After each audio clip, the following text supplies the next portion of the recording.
try to open that sticker while you're talking. See how that treats you. It's a tough one, huh? Yeah. So introduce yourself.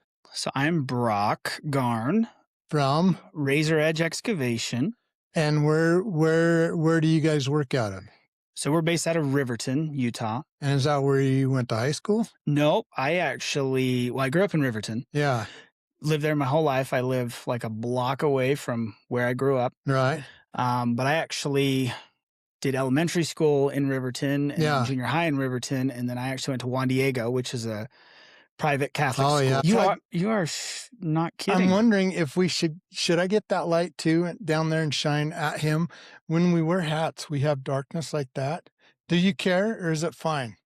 I think, well, you want me to try something? Sure. Let me try something. And we don't care. Don't worry. This is just the way it goes. So we're also, because we got you busy and occupied trying to open that up anyways, right? Hey, I got it.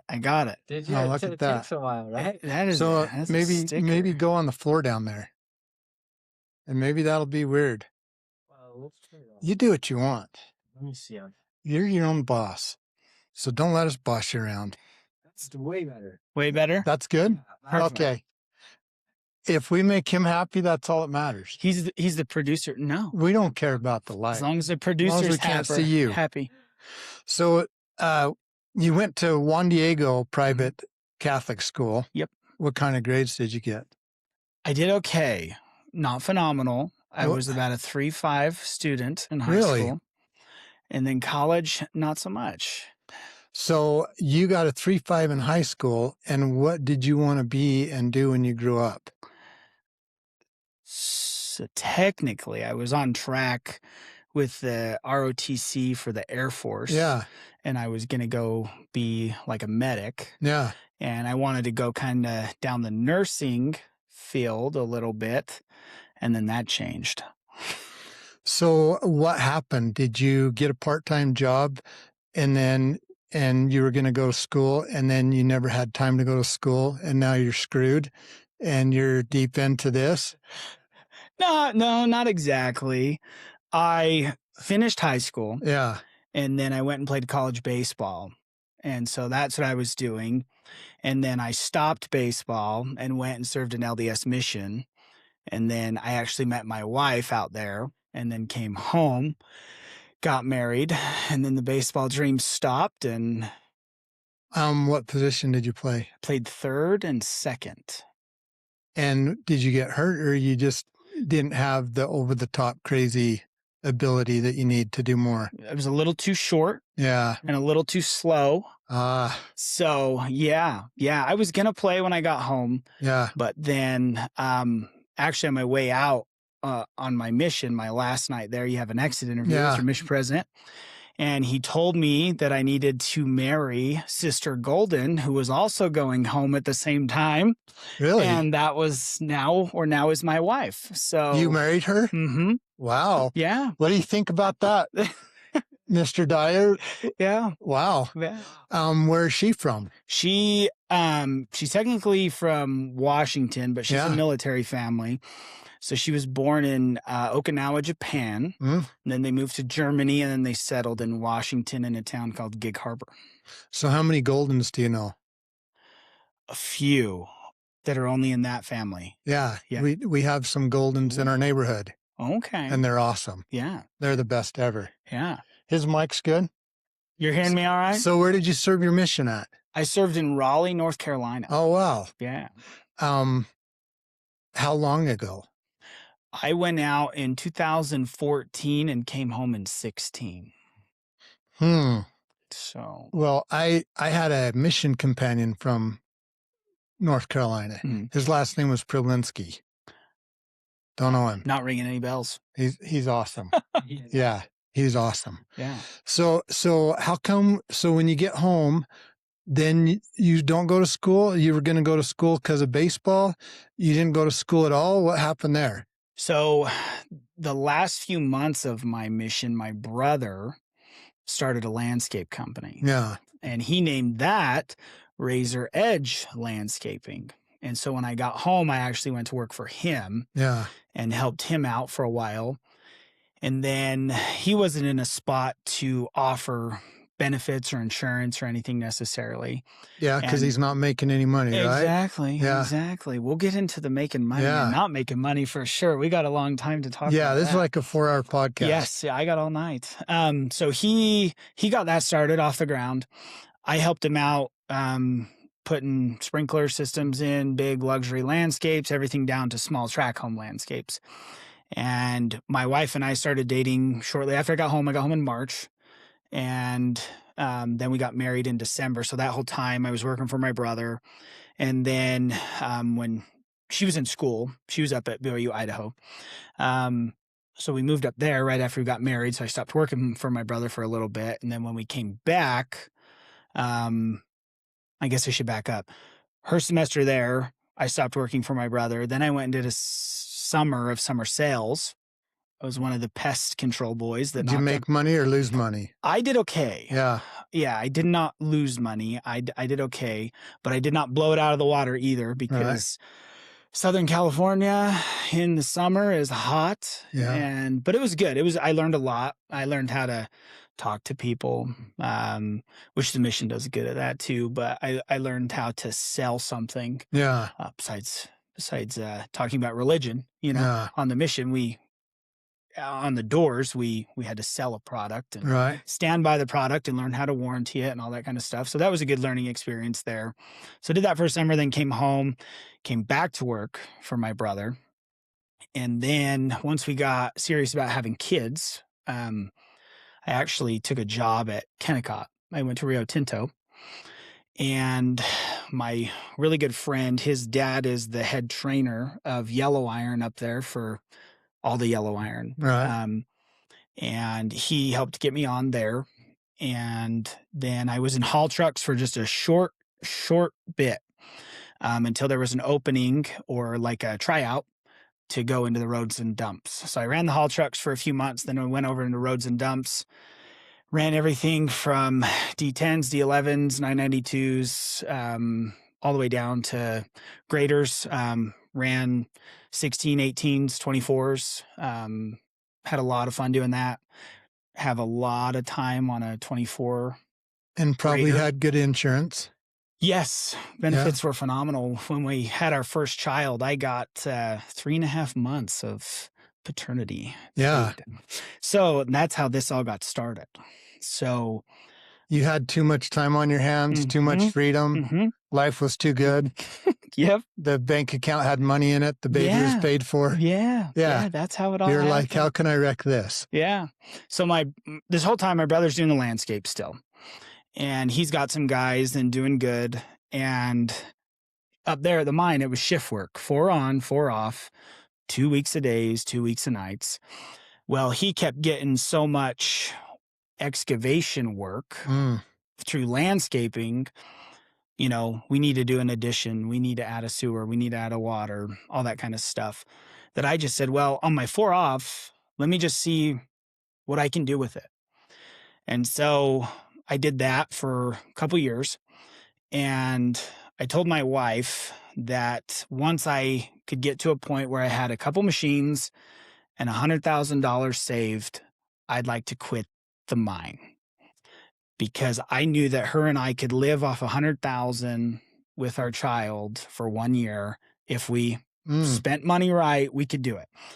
And that gave me a year to get this going.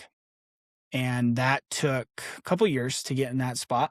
So what made you wise enough to think, okay, I need to have some backup? Was that based on your parents teaching you some financial responsibility? Was that on your own? Because most people are dumb like me, and they would just jump into it. But how did you have enough sense to actually be financially responsible to do that? I think it was, the way that we were taught growing up, have a savings, kind of have a plan, that kind of stuff. Figure out what's going to work, what's not going to work before you jump into it.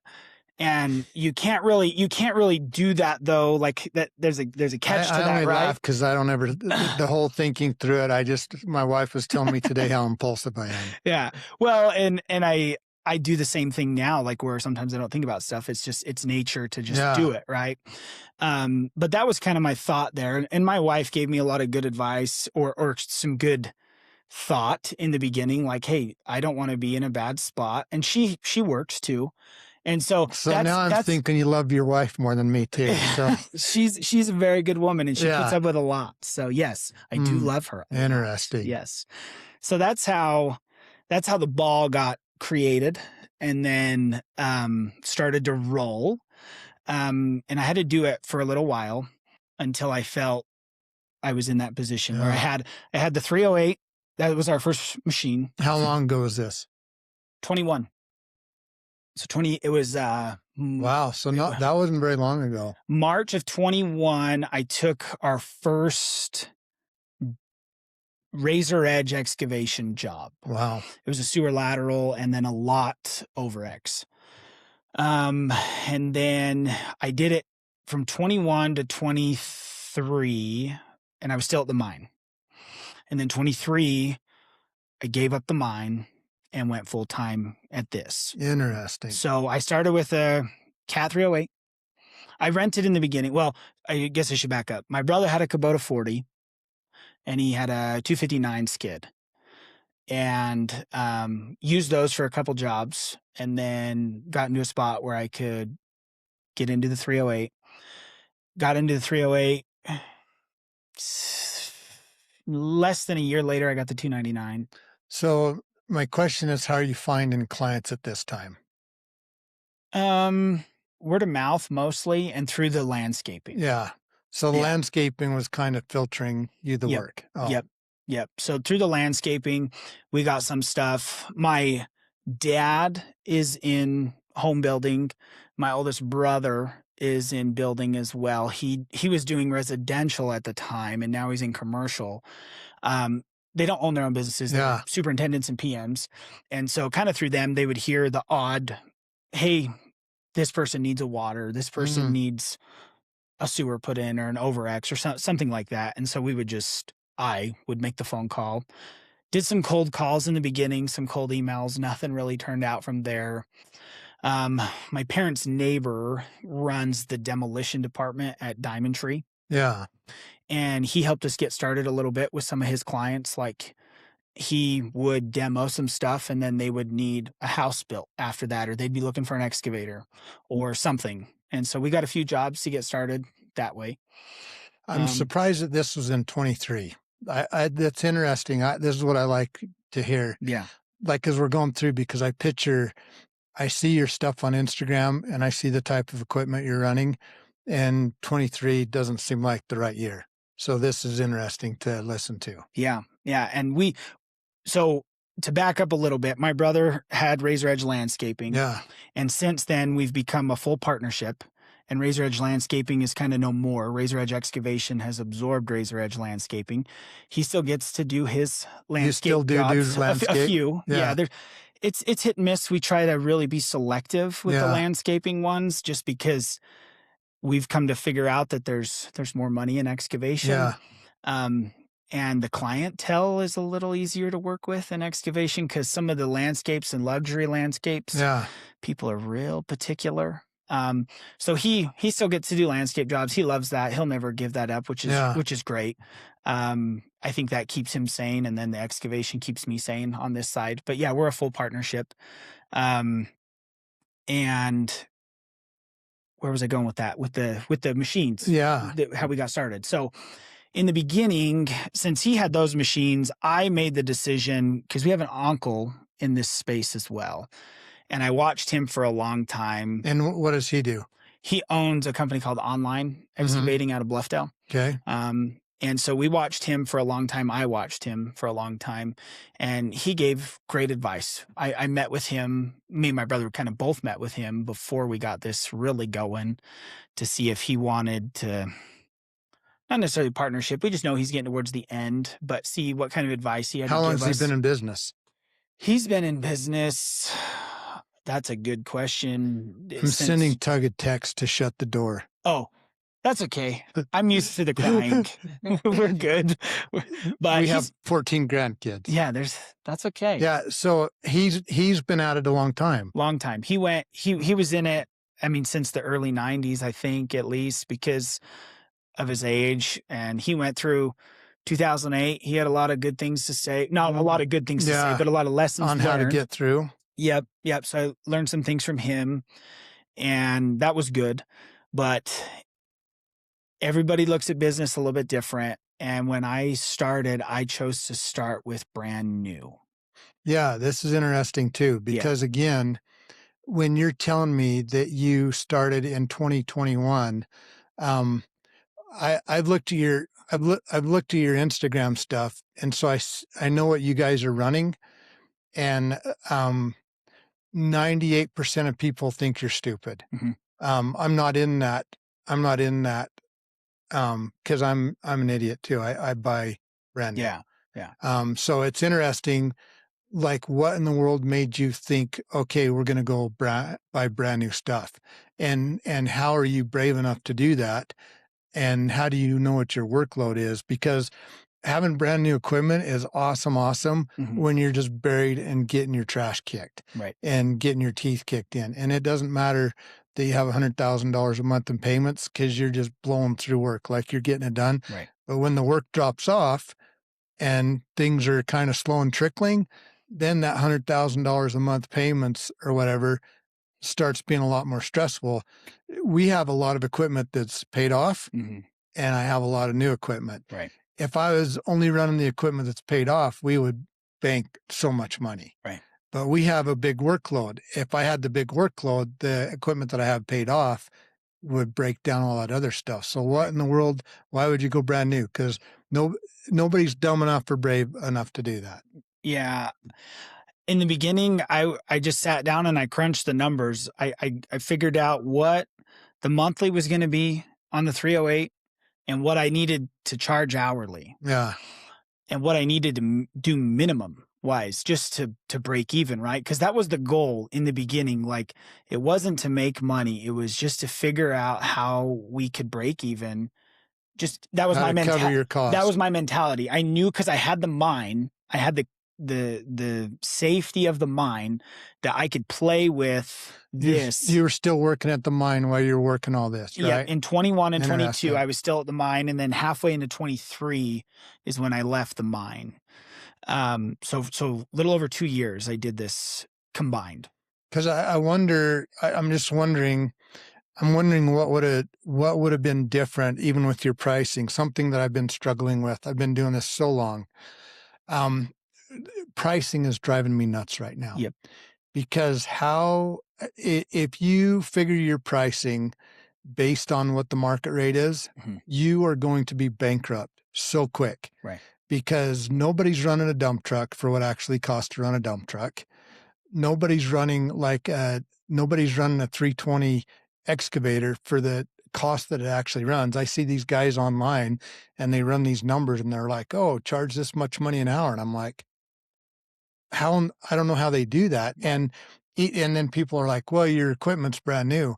Well, even on my old equipment, I was telling my son H today, if we were running our equipment, paid off equipment, and charging what these other people are charging, we would still end up breaking even and spend 20 years not making any. Right. So how do you figure that? And how do you get the clientele to pay what it actually costs to run a business? To be completely honest, I'm still working through that too. Yeah, I don't know. And I don't know if we'll ever get to a point where we actually are going to get paid what we're worth. Yeah. Because everybody asks, they always see the new equipment. They see how nice it is and they're like, "Man, that must have cost a fortune." It did. Yeah. Yeah, like my one track hoe is just barely shy of $1 million the way that we have it set up. Yeah. And so that's an expensive monthly payment. And so it's if you break that down monthly, weekly, daily, hourly, it is very hard to find a client to pay that price. And the reality for me is we're charging, if you look at my numbers realistically, Mhm. we're not that far off the going rate. And what that new equipment does for me is probably what it does for you. It's not that it makes you more money. It actually makes you, this is my thought, it makes you more efficient. Mhm. Me having a bigger track hoe with a bigger bucket on the job, I'm not charging more for that project than the other guy. I'm just spending less time running a machine and I can go home. And 100%. instead of me taking 2 weeks to get that job done, I'm going to get it done in a week. I'm still going to charge $1,000 the other guy is, but I'm going to have another week that I'm going to go work, and I'm not going to be frustrated that it's taken forever. Yeah, and that keeps your client on schedule. So Yeah. prime example, one of our clients that we dig for, he uses us and someone else, which is totally fine. We've been told that we're the more expensive one, but we get the more intricate jobs. Okay. So Yeah. so and the other excavator gets the more simpler jobs, and he's cheaper. I get a phone call almost 10 o'clock at night I believe it was a Monday. Brock, this hole needs to be done by Thursday morning. This is Monday night. I have my inspection, my footing inspection at 10 a.m. Thursday morning. The excavator that was digging it, his track hoe broke down. He doesn't have the capabilities to get the rock out of the hole that needs to get out. Can you get it done tomorrow, which would have been Tuesday? Sorry, this was the inspection was Wednesday morning. I didn't even have one full day. And I said, well, let me find out, because I said, I can't answer this until about 8:30 tomorrow morning, but I'll let you know. Because it's 10 o'clock at night. Like, everybody's asleep. I'm like, I got to find out if I can get trucks. I got to find out if I can even get transport lined up to move my machine. And he knew where our machine was because it was on a dig for him on another job. So I mostly just had to find out if I could get the machine transported. I had the guys on other jobs. So anyway, 8:30 rolls around. I find out I can get the machine moved. I go and dig it. Well, I show up and it's not cut to frost. The exterior slope lot, not cut to frost. We take care of the rock, and I was just coming to take care of the rock, a big rock. Yeah, and then you look around and you're like, oh. And so we're going with that. As I show up with, I took our 320. The other excavator had a Komatsu 160 or 150, whatever, just right there in that class. Totally too small of a machine to dig that hole. So like you said, you take the bigger track hoe. I'm learning to take the bigger track hoe, get the job done way faster. Well, they had been on that hole for over a week and only that far, where you or I go, we're done in maybe 3-4 days or less, depending on what we take to it. And so right there, I would have been on schedule. If he would have just chosen us in the beginning, he would have been on schedule, ahead of schedule. His soils guy would have been able to come and do a proper soils test and get it done on time. We would have been able to change anything necessary. We would have had frost cut. We would have had all that done. Well, we show up, the other excavator bounces pretty much, and we finished the hole. We worked. We dug on that hole till 12:30 at night. We were loading trucks till 10:30, 11. Luckily, his neighbors were nice. Well, and what's frustrating with that, though, and we deal with that all the time because that's the way we take care of our clients. Mm-hmm. But you get in there, and the guy that's got the 160, I want that guy to be successful too. Mm-hmm. Yeah. But I do everything in my power to be the number one guy that nobody can touch. Right.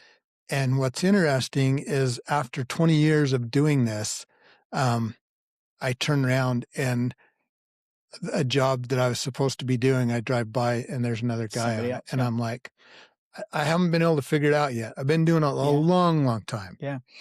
And just specifically, so getting back to that one and that contractor, that builder's budget. Yeah. First off, he blew it once we had to hurry and mob and get in there. And I told him, I said, I'll be really good to you. And we were. But where he lost it, I spoke with his footing guy the next week. That floor was so out of whack. They had an extra 20 inches of footing in some spots that were not supposed to be there.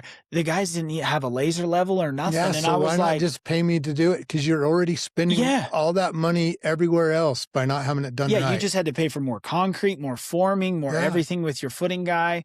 You had to pay me to mow. So how do you educate him? Because I don't know how to do that. I've been doing this a long time, and I don't know how to educate him because at the end of the day, what we do is we work to take the chaos out of your life. Mm-hmm. Obviously, that guy, you were willing to not pay more money to have that chaos. Mm-hmm. But I don't know how to explain that to somebody Look, well, I was telling Tug the other day. So we had a guy call us the other day, and they told us that we were too high on Mhm. a price. And I said, "Oh, we were too high, huh?" And they said, "Yes." And I said, "Well, if we would have been the same price as the other guy, who would you have used?" And they said, "Oh, we 100% would have used you." And I said, "Well, why would you have used us?" And they said, "Number one, you stay on schedule. There's no chaos, no mix ups, no anything. And we know that we can just turn you loose on it, and the job gets done right." And I said, "Yeah, that's why we're more." Yeah. And it's not more. It's It's not not more. more. It's not They more. think I it don't is when they understand. budget in the beginning for their house Yeah. and they get all their pricing done. And you speak with the purchasing agent sometime and you speak with the owners and Yeah. whoever's crunching the numbers. And they're like, yeah, if apples to apples, well, it's not really apples to apples Ever. ever. Ever. Yeah. Because my thing too, we had a house that we dug last year. It was a parade house for a Mhm. client that we don't do work for. And the guy that typically does their work runs a 200 size track hoe. Mhm. This parade house, they started late. And they're like, "We don't know if we're going to get it done." They had like 6 weeks scheduled for the excavating. It was like a 30-foot deep sports court. The house was like 12 feet deep. It was Mhm. huge.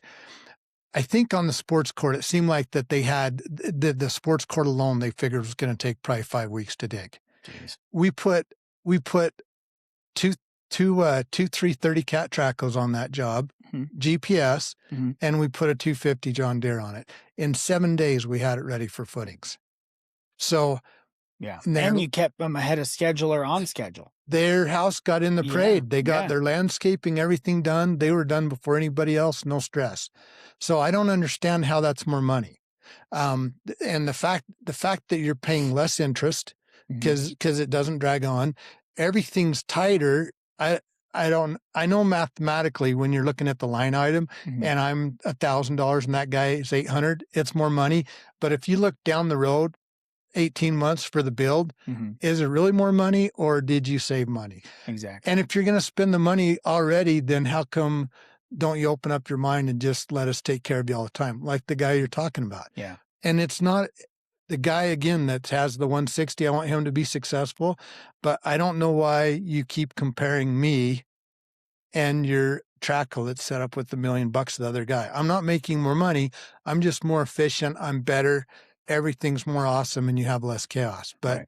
But in 20 years, in 30 years, I'm still dealing with contractors that 30 years later are still taking the lowest bid. Mhm. What's interesting, the contractors that I've worked for that weren't taking the lowest bid all the time and were just taking the best number for the project, it's been interesting after 20, 30 years to see the clients those guys are getting. Their clients are killer, like amazing. The work that we do for these contractors, it's when you do work for clients and nobody can tell you who the client is, and they're just awesome. The other guy that's taken low bid the last 20, 30 years, his clients are crap over and over. So Yeah. over 30 years, instead of him building a reputation where people are using him because he's awesome and they know he's good, he's still getting in the barrel and scraping the bottom. Right. And then 20, 30 years later, he's having to scrape all the bottom of the barrel contractors. And it's almost like over the years, and you'll find this, you haven't been in long enough, Right. but you'll find this as you go along. Pay attention to the contractors who want the price to match the project and take the chaos. Mhm. 20, 30 years, those guys are going to be getting awesome clients. Those other guys are going to be getting crappy clients and calling you and be like, "Hey, you got to be 25% lower." Right. You're like, I haven't been that price for like 20 years. Yeah, that is funny because I I looked back. I'm bidding some other stuff right now, and I looked back at when I bid similar stuff like in 21 and 22, Yeah. and I was like, I bid it for that cheap. Like, It, how did that but even make why did you sense? bid it for that cheap? Why do you think you did? Well, at that time, this specific one, I know what the other contractor was Yeah. bidding it at, and so I was trying to be competitive, right? And I still couldn't. Like, it came to a point where it was you could get these 300 homes, but you got to come down $500 a home, and I was like, 500 times 300 homes does not make sense to me. Yeah. So no, I'm not coming down the $500 a home. I will lose the whole subdivision because I will make more money sitting here on my couch Yeah. than running at negative. So what I did that I screwed up. So when I was younger, I had no idea what I was doing when I started excavating. Still don't. But I was really, really dumb. I'm only a little bit dumb now. He's getting better. I'm getting better, but not by much. But here's what happened. When I first started, I was working for contractors who had been in business for like 20 years, doing commercial work. So I would give them a number and they'd be like, Devin, your number's high. And I'm like, okay, well, what should it be? And then they would say, well, this other guy's this number. I didn't have enough confidence in myself. So I thought, well, this other guy has been doing this for 15 years. He's a lot smarter than I am because he's experienced. So his number must be correct. I talked to Tug about this the other day. I spent probably 15 or 20 years with that mentality before I finally had enough confidence to do what you talked about, where my number is my number. And it doesn't matter what the other guy's number is. But I spent a long time where those guys would say, hey, this is the number. And I would match it because I thought I didn't know what I was doing. Right. What I did was I caused a lot of stress in my life. I'm not kidding. 15, 20 years where every month I was worried sick. I would borrow money from my mom. Hey, do you have a credit card I can use? Payrolls due. I need some money. It was because I was matching that low guy's price. And everything changed when I finally started running my numbers and I knew what my numbers were. And it didn't matter what everybody else's number was. I knew the number I had to be break even and make a little bit of profit. And everything changed. And it's still hard to say if that's enough, right? When you run your business full and appropriately and accurately, when you pay your insurance how you should be paying it, when you pay your guys what they should be getting paid, when you have the proper equipment and all that stuff. Like, we just got done with our insurance audit, and that alone, I'm like, oh my gosh, like, where are we going to make that money up at? Like, where's that coming from? Yeah. Did you ever have any idea that you'd be paying 20, 25, 30,000 a month just for insurance? Yeah. Yeah. And no claims and not using it? Right. Yeah. Right. Yeah. It sucks. And so that's true. And the other thing too is when you're paying your taxes and you're paying your property tax. Yeah. Who's tax? Yeah. About that. the stuff that they bully you into Yeah. paying. Yeah. But when you actually run a business like a business, well, what's interesting, I had a job that I did the other day, and it was a guy that I've done work for a long time. About every 2 years, he uses us again after things go a certain way. And then he calls us again. He's like, hey, I got to have you. Well, he called and he had a guy that was like 25% less money than me on this job. And I went through my number and I couldn't even find $10,000 in my bid. Right. And he's like, yeah, you're so high. Why are you so expensive? And I had no money there. Right. And so I just said, I don't know what to tell you. I don't even know how to explain myself. Yeah.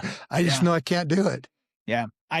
One specific builder, they always hit us with, your gravel is too much compared to the other guy. Like, that's the one line item that always sticks out for some reason to them. Yeah. Oh, there goes your Talking about buying cheap stuff, Tug. Temu, did you get that off there? Worse than that, I got it off the side of the street, said for free.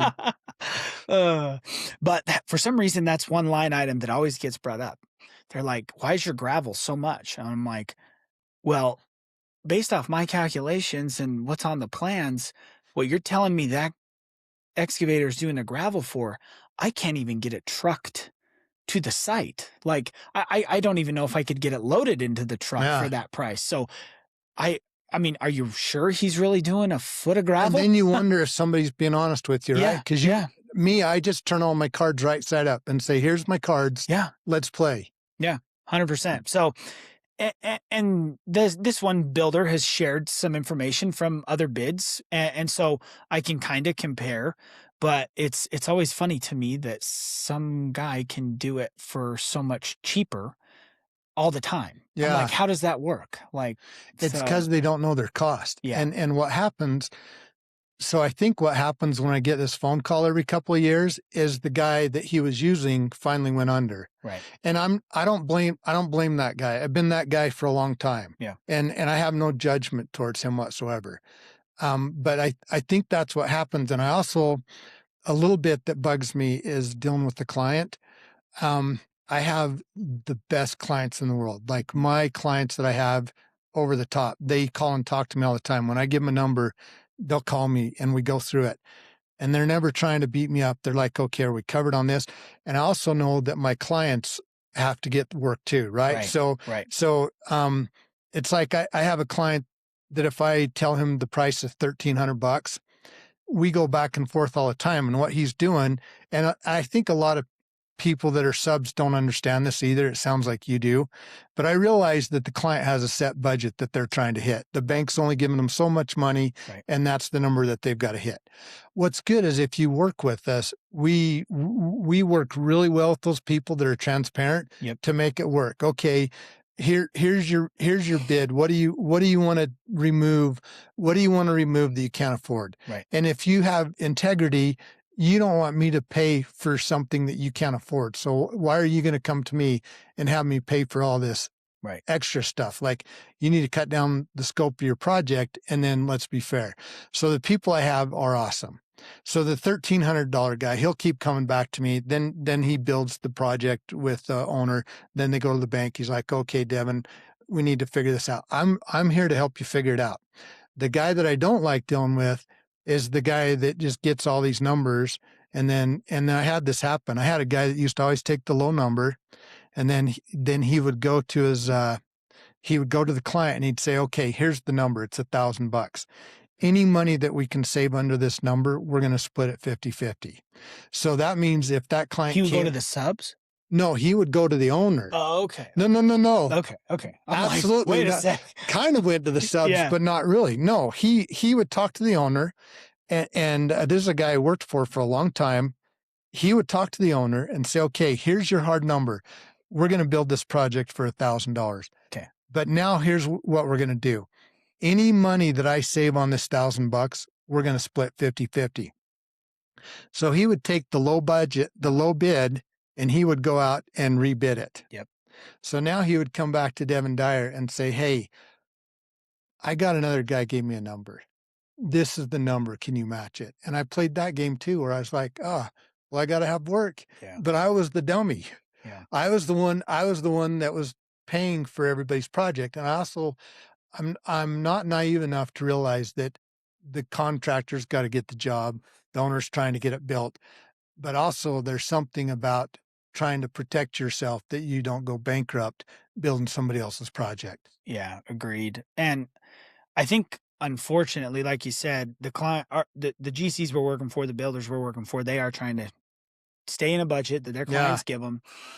And those clients kind of do the same thing, I think, that you just described. It's a domino effect, right? Yeah. It just keeps coming down. Yeah. And what I've learned with some of these clients is, let's say, just for simple math, they got $1 million to build.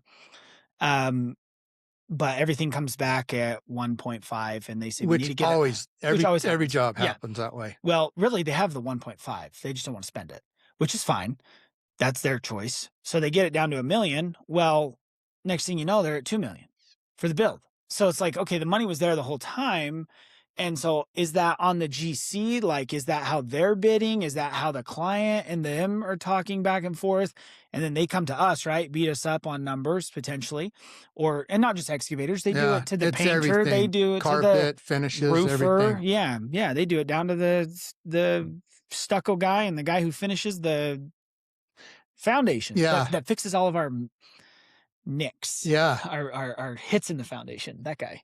I have a really good friend who is a general contractor, and we've done his work for 20 years, and he is awesome. Mhm. Like, he is, he wants the team to win. He wants the team to win no matter what. And he wants the client to win because the client is part of the team. Right. I remember us doing a job with them that it was a Prada Homes, and the house was probably like 2.8. That was when 2.8 was like a lot of money. Not like it is now. And I remember him coming to us and all of the subs, and he's like, hey, we got to get this budget tighter. So everybody pitched in and made it tighter. And then the client added $1 million. And the thing is, the blessing of the clients we work for, without them, we would be like the janitor at the high school Right. or throwing trash. Right. I'm so grateful for all of them. But a lot of them, the reason that they're building homes like they are or building projects is because they're really good at business and they're Right. really good at playing chess. Right. And so it's interesting even to watch the GCs when they get a really good client that's a really good poker player, just really negotiate them. And so we all have to protect ourselves. You have to protect your wife's fridge and not have people take food out of it. But also, I think a lot of times we have to have an appreciation for the client, Mhm. in that they are the one that worked hard for the money, and Right. and even though sometimes you might be frustrated, I still just think you have to have appreciation where that's coming from, and then you have to be really tenacious about protecting your back end and your interest. Yeah. Agreed. I try to do a really good job at each builder we work for. I make sure they know how grateful we are for Yeah, the work. And then anytime I can catch the client on yeah, the job site, like some of these houses are massive houses that we're dealing with, and the clients love to come see the yeah, progress. So every time I see the client, I do make sure that they know how grateful we are, and we are, because at the end of the day, we're all trying to provide for yeah, our families. Like, I got 2 little girls at home and a wife, and my employees, I want to make sure that they can all provide for their families. And yeah, so that's a lot of stress and stuff. So I just like to make sure that they know how grateful yeah, we are, like you said. But it is funny because sometimes in the budget, they'll say, well, I need to save some money here. And then, like, we have a project right now that they wanted to shave some money over here so that they could spend $30,000 over here to move a power pole that was in their side of view that was messing up their view from their nice, beautiful yeah, sunroom, yeah, So it's like, oh, well, okay, you cut me over here, but then you gave me work over here, I guess. But so that's just some funny things that we get to deal with. But at the end of the day, yeah, I'm grateful for all of them, and even the bad ones. We learn from How the do you bad screen ones. your clients? Still working on that. Yeah, Yeah, yeah. So, a lot of it up to this point has been, like I mentioned earlier, word of mouth from trustworthy people that yeah, I had a relationship with that passed our information along. And that has been really good to us for the majority of it. yeah. We really have only had one experience that has taken us through the ringer. And how long did it take you to realize that you're in a bad situation? Um, when the first pay app was due and like 90 days past that, still hadn't seen a check. So it started to make sense more and more shortly after that. Did you ever get paid? We have settled and we are starting to get paid. Yes, finally. So how do you survive that? Good question. I made a little bingo card post Yeah. on TikTok the other Did you? day. I didn't put it You on Instagram. TikTok. You TikTok? Let me tell you what, I always think it's him doing the social media, but it's no, grandpa. no, no, no. It's Grandpa Dyer. Let me tell you what, when TikTok first came out, Uh-huh. I was a TikTok man Wow. and I had millions and You're a millions of doom views. scroller? No, No? I was doing TikTok posts and my page blew up. It went through the roof. This was like when it first started. I was on fire. Like I could not miss. Just Devin Dyer. Or was it Dirt Gear? What was It it? might have been Dirt Gear Co. Yeah. I think it was Dirt Gear Co. Yeah. But here's what happened. I have a son-in-law that they weren't allowed to have TikTok. Mm-hmm. And I had some relatives that work in city government. They weren't allowed to have TikTok. Mm-hmm. And so I'm like, well, what's going on? And they're like, oh, the Chinese government's tracking. I'm like, what? And I don't even give into all that crap, but I deleted my TikTok account. Huh. And it was, we You've been living the high life. we would have been TikTok You have famous. not been excavating anymore. Tug would have been like some famous rapper right now, and I probably would have been like, I don't know, running a track hoe with pimped out rims or something. Yeah, just put some spinners on those tracks. Yeah, yeah. But I have a bingo card thing that I talk about where I had a guy reach out to me the other day, and he's like, oh, I'm gonna get my excavation license. What Mhm. should I do? And I told him, I said, you're an idiot. Go do something else. Yeah. But if you're going to do it, you need to put together a bingo card. And on your bingo card, you need to put file bankruptcy. You need to put didn't get paid Mhm. ever. Ever. And then you need to put lawsuit and put 3 or 4 of those on there. Have you had a Mhm. lawsuit yet? Not yet, luckily. I had a guy threaten, and we got out of that real fast because our attorney got involved and we had plenty of evidence So and you're it saying I should have stopped. got an attorney and that would have stopped the lawsuits? Uh, Yeah. yeah. I'm on the back. I do that in the I've only had to use that reverse. attorney one time, so Yeah. he's still there. I know where he's Yeah. at. Yeah, I think our retainage is still there, whatever they want. So Yeah. So you yeah, got to have that on your bingo card. yep, Unfortunately, somebody dying on the job needs to be on your bingo card, yep, like crashes on the freeway, all that, but not yep. getting paid. The truth is, and again, since you've not been doing it very long, when you don't get paid, you need to learn not to be shocked. Right. You need to learn to be like, "Ah, crap. Okay, now what are we gonna do?" And I agree with that 100%. And that's something I don't know. Like for some reason, my personality can roll that pretty fast, like in a good way. Like, Do you tell your wife? oh, she's learning. Yeah, Yeah, yeah, you she's don't learning. tell your wife. Not a whole lot Yeah, because at the end of the day, like that's my stress or mine and my brother's stress to yeah, worry about, where our guys don't need to know all yeah, of that. Now, I've been very transparent with our guys, and I've yeah, always told them, here's our client that we're working for. Here's how much this project costs. yeah, This is when we anticipate to get paid. If we are ever in a financial struggle, I will let you know as soon as possible right. so that they can plan. And I try to help them a little bit and just say, save, be prepared, stay a month ahead or 2 Yeah, weeks ahead, whatever, just in case something happens. yeah, Like in our work, you never know when something can happen. And so luckily, we've been pretty good. I've only had to tell the guys one time, and that was just because of an accounting mishap with our yeah. client. And I said, "Hey, don't cash your check till Wednesday." Mm. That was it. Like, and up to And that that point, sucks, right? yep. Yep, Yeah, that does suck, but it I think it built a lot of trust with our guys when obviously you tell them that in the beginning, like when you yeah, hire them on, you say, "Hey, this could happen. Like this is our yeah, line of work." And then when it actually did happen and I told them in advance, everybody knew that it was serious and yeah, like that we were honest with them. So yeah, I think that built a little trust with our guys in a good way. But how we are getting through it, which this is going to open up a good can of worms to yeah, talk about, is I took on a project, and before I took on a project, I had a decent savings in the business. yeah, I had over 1,000,000. I'll just be brutally honest. yeah, Yeah, I had over 1,000,000 stashed, um, and it was just because we had been saving, saving, saving. I knew what was coming, and we had other projects that going on, and we took on a development um, that was. I gotta remember here. I want to say it was 1 point, it was just shy of 1.4 before a $300,000 change order happened shortly into the project. And the only reason I bid that job, and I think you and I briefly talked about this in Vegas. The only reason, or who we were, or who we did the yeah. work for, the only reason I did the job is because, or bid the job is because the estimator came over from another company that we bid for. So I had Mm. no idea who this company But was, you knew the but I estimator. knew the estimator. And he reached out and said, "Hey, Brock, I've got this project. Were you interested?"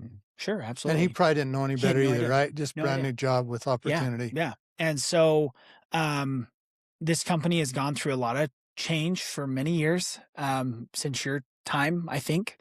Um, and anyway, we get the project going.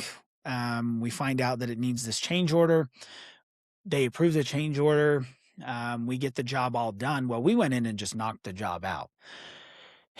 And their whole thing was 30 days. It will pay you every 30 days, right? Which That's is going to the bring up a whole nother. yeah. Yep. So every 30 That's days. the 30 days means 90, 20, 120. Well, and it started adding up quickly when, because I didn't know a whole bunch about it, the company and the job, but it turned out to when we signed the deal, it was 30 days. And then when the first one didn't show up, it was, well, it's a paid when paid. And I'm like, wait, wait, wait, wait. You told me in the beginning that you guys are self-funding this. You have the money. So it's not a paid when paid. You've already been paid. So anyway, long story short, we get the job done, skip forward. We had the whole job done before we saw a pay app. And we got like, I think it was like 60,000. We saw one pay app for like 60,000 So why in the world do you finish the whole job? because I'm too Because that's the nice. way you do stuff, Yeah. huh? Yeah. It was in a city that we were trying to build a reputation with that city engineer, with that Yeah. inspector, and they were 100% on our side. The city engineer, I went into his office. He said, "Brock, tell me what's going on here." I explained to him the whole situation. He said, "We have to make them not because of our situation, but there was a bond." And he said, "I have that, and we will use that, and you will get paid either way." He said, "You aren't going to get paid right away necessarily, because I don't know if you've dealt with bond and insurance claims and all that. I'm sure you have. They And take a I've while." dealt with bonds with the situation that you're talking about Yeah, as well. yeah. So Because I bonded a job that person they couldn't bond. yeah, yeah. So That's how dumb I am. that's a good one. So I hope I never do that. Yeah, don't do Yeah, I that. won't. I won't. I'll take your advice. But so anyway, the city engineer was on our side. The city inspector was on our side. Everybody was on our side. Well, shortly after we started that job, we committed to another job with them. So we had two jobs going on with them at the same time. And excuse me, a new PM came from a very big company here in Utah, and he did not realize what he walked into. It was one of those, he was overpromised as well. So he's PMing both of these jobs that we're his excavator on, and another big excavation outfit here in Utah. We teamed up with them to do this big pipe job. Well, it was another job that was similar. Hey, their pay schedule says we're going to pay you every completion. Like, you have to hit a milestone, but we know that those milestones aren't going to be hit as fast as we think because we hit rock. So we're going to pay you every 30 days. So on both of these jobs, we get fed these promises that don't happen. So long story short, we finished them last year. We finished both. And like you said, why, I can't remember how you phrased it, but you said, why'd you finish them? I think, or something along those lines. I knew I couldn't leave. I had to get both jobs to a certain point before we could leave, just to feel good. And that way I could sleep at night knowing that we did at least the right thing. So we got both of those jobs to that part, and there's still a little bit to be done on both of those jobs that we're not going back to. And we're in a settlement with them. We got the bond company involved in this one, and we got the two owners directly involved in this one. And we've had some sit down conversations, and it'll be into next year until we are caught up on that pay based off of our monthly settlement plan. And I have to give the owners a little credit of that company that they were willing to sit down and have a discussion. I'm not saying it was a good discussion, maybe, but at least they had at least enough man in them to sit down and have a conversation. Now you know who they are, um, at least one of them. I've been in those meetings, Yeah, yeah, and those meetings were nothing more than to get through to a different point and not to mhm, do anything to take care of the people right, who had not been taken care of. right. So I mean, right now I can't Wow. complain because I can complain still. We're getting monthly money, so I'm happy with that right now. Yeah. So, So you did a whole bunch of work. You yep, kind of banked it. yep. Oh, sorry. That this way. Okay. You kind of banked it. So it's we had a job that we did, and we were owed lots and lots of money on it, like more than 20,000, $20, like a poop load of money. And I got a phone call from the general, and he said, "Hey, I got some bad news. The owner just called and said they can't get financing on that." Said, okay, no worries. And it was a lot. Mhm. We just went to work somewhere else Yeah. and Just left it. had a whole bunch of money sitting there. Yeah. A year later, contractor called us and said, hey, that guy finally got a loan. We're going to keep going. So I turned my drawback in. I got paid the money that we did a year ago. Nice. It was awesome Nice. because And this is a different one, or is this the same one that you and I know? no, Different one. Okay. Okay. this story's never happened with Okay. those guys. Okay. This, Okay. no, those guys are super, super nice, but not very honest. Yeah. Like I always say the nicest dishonest people you'll ever The meet. ones I know or the ones you know? The ones we know. Okay. Yeah. Okay. Oh my goodness. Yeah. We'll have an off the mic conversation. Yeah. So what's tough is how do you protect yourself from those clients? Yeah. Because those clients are still there in the form of somebody else. I don't know that I've gotten really good. I just don't have much patience. Right. I had a guy the other day, called me and he said, hey, I have a contractor that recommended you and they can't get to our job. And what I learned with this, and I already know, but if somebody calls you and says, hey, Devin Dyer said to call you, I have this job and he can't get to it. You need to ask yourself, why is Devin Dyer, who is awesome at doing work and really, really hungry and likes to feed his family, why is he passing on this client? Right. That's the first question you need to ask yourself. So I talked to this client and I said, okay, here's the deal. He told me, he said, this other contractor can't do my job. They said, you're awesome to have you do it. I said, okay, great. Send me over their estimate and I'll put you on the schedule. We'll start your job on January or July 1st. Cause he's like, I got my permit and everything. In the meantime, I call the guys that recommend me that I'm completely like, I'm a cards up. Right. This guy's calling me. He's telling me this, what's up. Right. Then they just give me all this crap. And I'm like, it's exactly what I thought. Why'd you recommend me? Yeah. Yeah. I'm like, what did I do? So anyways, I told the guy, I said, send over the estimate. I'll put you on the calendar for July 1st. He sends over the estimate and he blacks out everything. The only thing he has is the line items, but no quantities. I called him up. I said, we're done. Yeah. And he said, why are we done? I said, because that was me testing you to see if you were honest and transparent and you're not. Right. And he's like, oh, I'll send it back over. I said, I already know everything there is to know, but what I know is that I'm not working for you. Right. And he's like, really? I'll send it over. And I said, no, I already did my vetting on you. And the fact that you didn't send that over, I was very open. Right. I didn't say, well, maybe send it over. And so, and do we need work? Yeah, it was like $200,000 worth of work. It's been a weird year. It's been a very I weird need year. $200,000 worth of work. I need 20,000. Yeah. But the guy's like, oh no, we'll do it. And I'm like, no, It's too late. just the fact that you showed me that you are not transparent and honest. I don't want anything to do with you. Right. So, and when you're in business, you're always scared. I mean, I think it's interesting that you worked for Kennecott because almost that wasn't fair that that's the way you did it. I learned a lot there. Because you had backup, right? Yeah. You knew that if this didn't work, I can keep doing this and I have integrity. The rest of us are a bunch of idiots. We go out and spend the kind of money that you did with no money in the bank. And we're like, okay, how am I going to make enough money to get fuel and payroll? We could talk about Kennecott for a little bit because I learned there a lot of what not to do as well. And that is But by paying attention or by people talking to you? Probably both.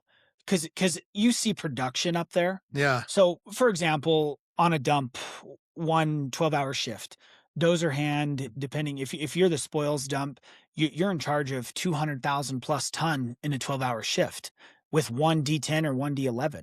So you've got to learn dirt management fast. And yeah, so you cheated the system. I did cheat that one. A little bit. But then you watch production happen in the pit and you're like, why is this going here? Why is that going here? And you're telling me you're a multi-billion-dollar company, like, and you have all these people and all these processes, and you obviously still can't figure out how to fix a pothole in your haul road. Yeah. Like, so it was good. But then, like you just said, I did learn some very good things about dirt management. about production, what to do, what not to do, um, when to worry about some things, when to not worry about some things, how to deal with maydays, Yeah. how to deal with incidences. And it's really funny. Some of my guys hate when I say, well, at the mine, they did it this way. And that's just what I refer to Yeah. sometimes. And that's for good and bad. And that's for you, Kendall, who's listening probably or will listen to But the this. other thing But too is if they knew you're smart enough to realize, look, I paid attention to this mhm, and I'm learning from it, good or mhm, bad. yeah. And so that was a great learning experience for good and bad, for business, for job site, for safety, being full MSHA, which is, we deal with OSHA. Yeah. MSHA is for mining, so OSHA, but for mining. So that was great to learn how to properly lock and tag out equipment, how to do proper inspections, and then teach that to guys. And it came back to bite some of our guys in the butt recently when we just got on a job and I taught them how to do this about a year ago, a little over a year ago. And then we got on a job that had to be proper lockout, tag out, fire extinguishers, all that stuff. We had to have our log books on all of our equipment. And they were all like, oh, this stuff actually matters. I'm like, yeah, when you do some of these bigger jobs with these bigger clients, you have to do that kind of stuff. So I do have to give the mine a lot of credit. I learned a lot there, for good and bad.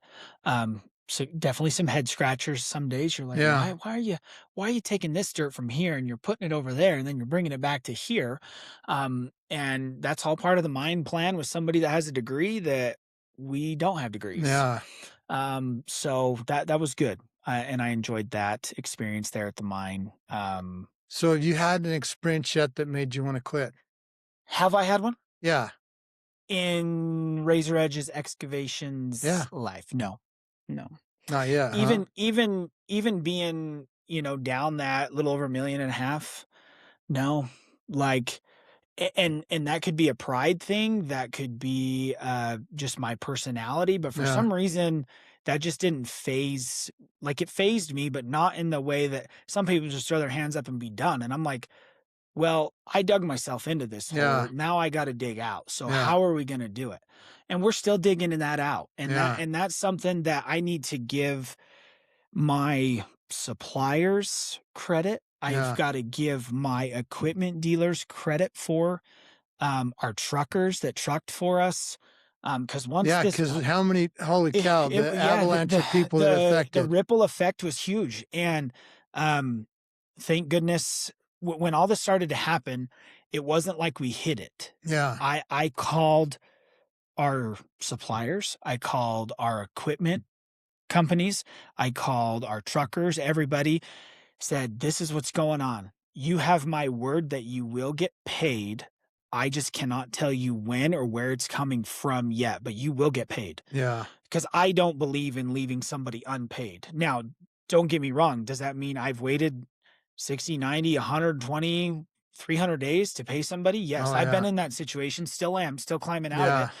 But we keep in contact with people we owe money to from those two jobs, and we're almost dug out. We're down to probably the last 100,000 to dig out, which has been good. We're doing it. And so Wheeler has been phenomenal for us. Rasmussen Equipment is the Yeah. other one that we use. They've been phenomenal. And a couple of the rental companies, Five Peak is one that we had to use for one of those jobs. They were great. They're out of North Salt Lake. They've been really patient with us. Yeah. Supply wise, we didn't have to supply too much on that job material. It was already on site. But we still had to do like asphalt cutting, hydrovacking, all those things. And so those companies that did that for us, we've slowly got them paid off and are getting them paid off. So the company that you had a bad experience with, I went to them one time and I said, "Hey, we need 50% down on all these commercial jobs." And they said, "Nobody will do that." I said, "Okay, we can't work for you anymore." Yeah. And you know what? They started giving us 50% down. So at least I had their money in the bank Right. to go pay for the pipe Right. and to pay for product. Right. And what I would eat and struggle with was I would get my butt kicked on the payroll, equipment payments, Right. but at least my supplies were paid for. Right. And that was one of those, they're like, well, nobody will pay for it. So in 2008, that was when my bad year was. Every year's a bad year, but Yeah. that was the worst That was year. a bad one. I flat out did not get paid on lots of jobs, Mhm. and the banks just shut the loans down. And so I was an idiot. Like the whole paid if get paid. I just signed a contract this year was the first contract I ever signed and paid if not get paid. And the reason I signed it was I was waiting on a large sum of money and I thought, well, I better get it signed. I Yeah. didn't sign worst contract ever signed in my life. Mhm. So the bottom line with the paid if get paid, and there was a podcast on it. They were talking about, oh, paid if get paid. What you need to realize if you're a subcontractor or an excavator, you are never in a million years going to get paid in 30 days. Right. Now, that's not completely true because I have a lot of awesome Clients. clients that I have clients that we turn in a bill and 2 weeks later we get a check. I have a client that we do millions of dollars of work for, calls me on the phone and says, hey, Devin, I've got a check in my truck for 400,000. Where do you want to meet me? They are the bomb. Like Right. our clients are through the roof. But clients that I don't know and that I don't work for, never, ever, ever have I got paid in 30 days. And if they don't get paid, you're never getting paid. Right. So a lot of contractors or subs are idiots and they think, oh, well, somebody's going to pay me. I was that guy. Right. No, if you're not going to get paid, you're not going to get paid. Right. Like if your jobs hadn't been bonded, would you be getting paid? Probably not.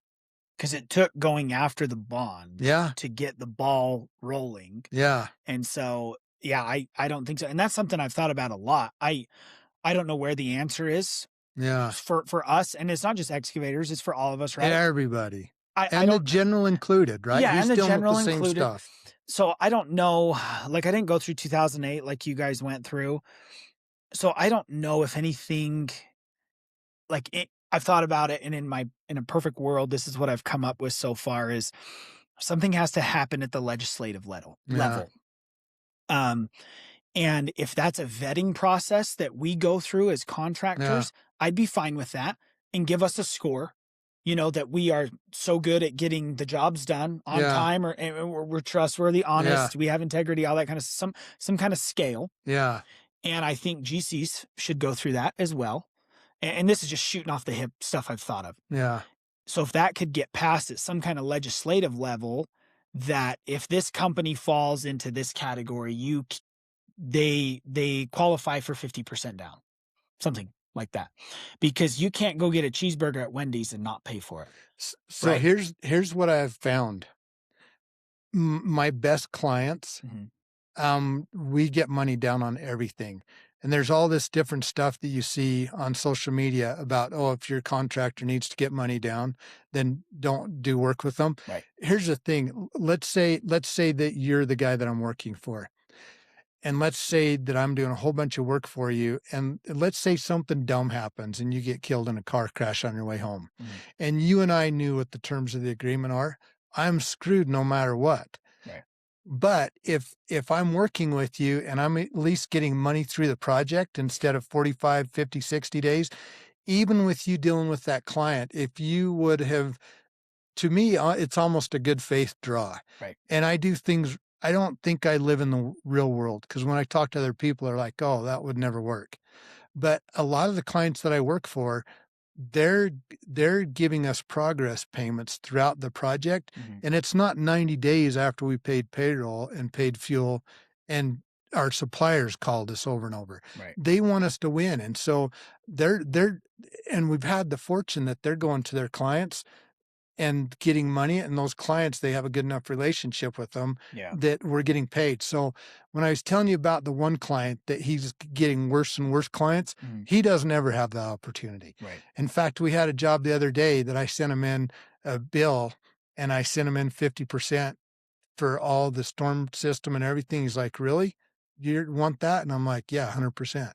Yeah. And I said, I'm not starting on any of it. I'm not even ordering it till I have the thing. Right. Now, if I'm a dishonest guy, that's not going to work so good because I'm going to take your your 50% and I'm going to go buy a Lambo or a Porsche or something to make Right. everybody think I'm Which cool. unfortunately people have done. And that's Over why I and think, over, right? yeah, I think that's why it's kind of messed the market up for us a little bit. Yeah. And so, yeah, I Mm, don't know where the answer is. Yes, there are great clients out there that will pay yeah. that and do that, but I don't fully trust the banks or the GCs either when they're like, yeah, we got to wait on the draw or we got to wait on this and you can only get this many draws before it's a penalty. And But I'm that's like, all bull crap. it is. That's all an excuse not to pay you. Like from a GC's point of view, why wouldn't you want X amount from the bank up Yeah. front to start funding everything? Because some of your biggest bills right up front are Yeah. excavation, footing foundation, and flat work. Yeah. Like on a build, those are three big And ones. why wouldn't there be a system where they could do that first draw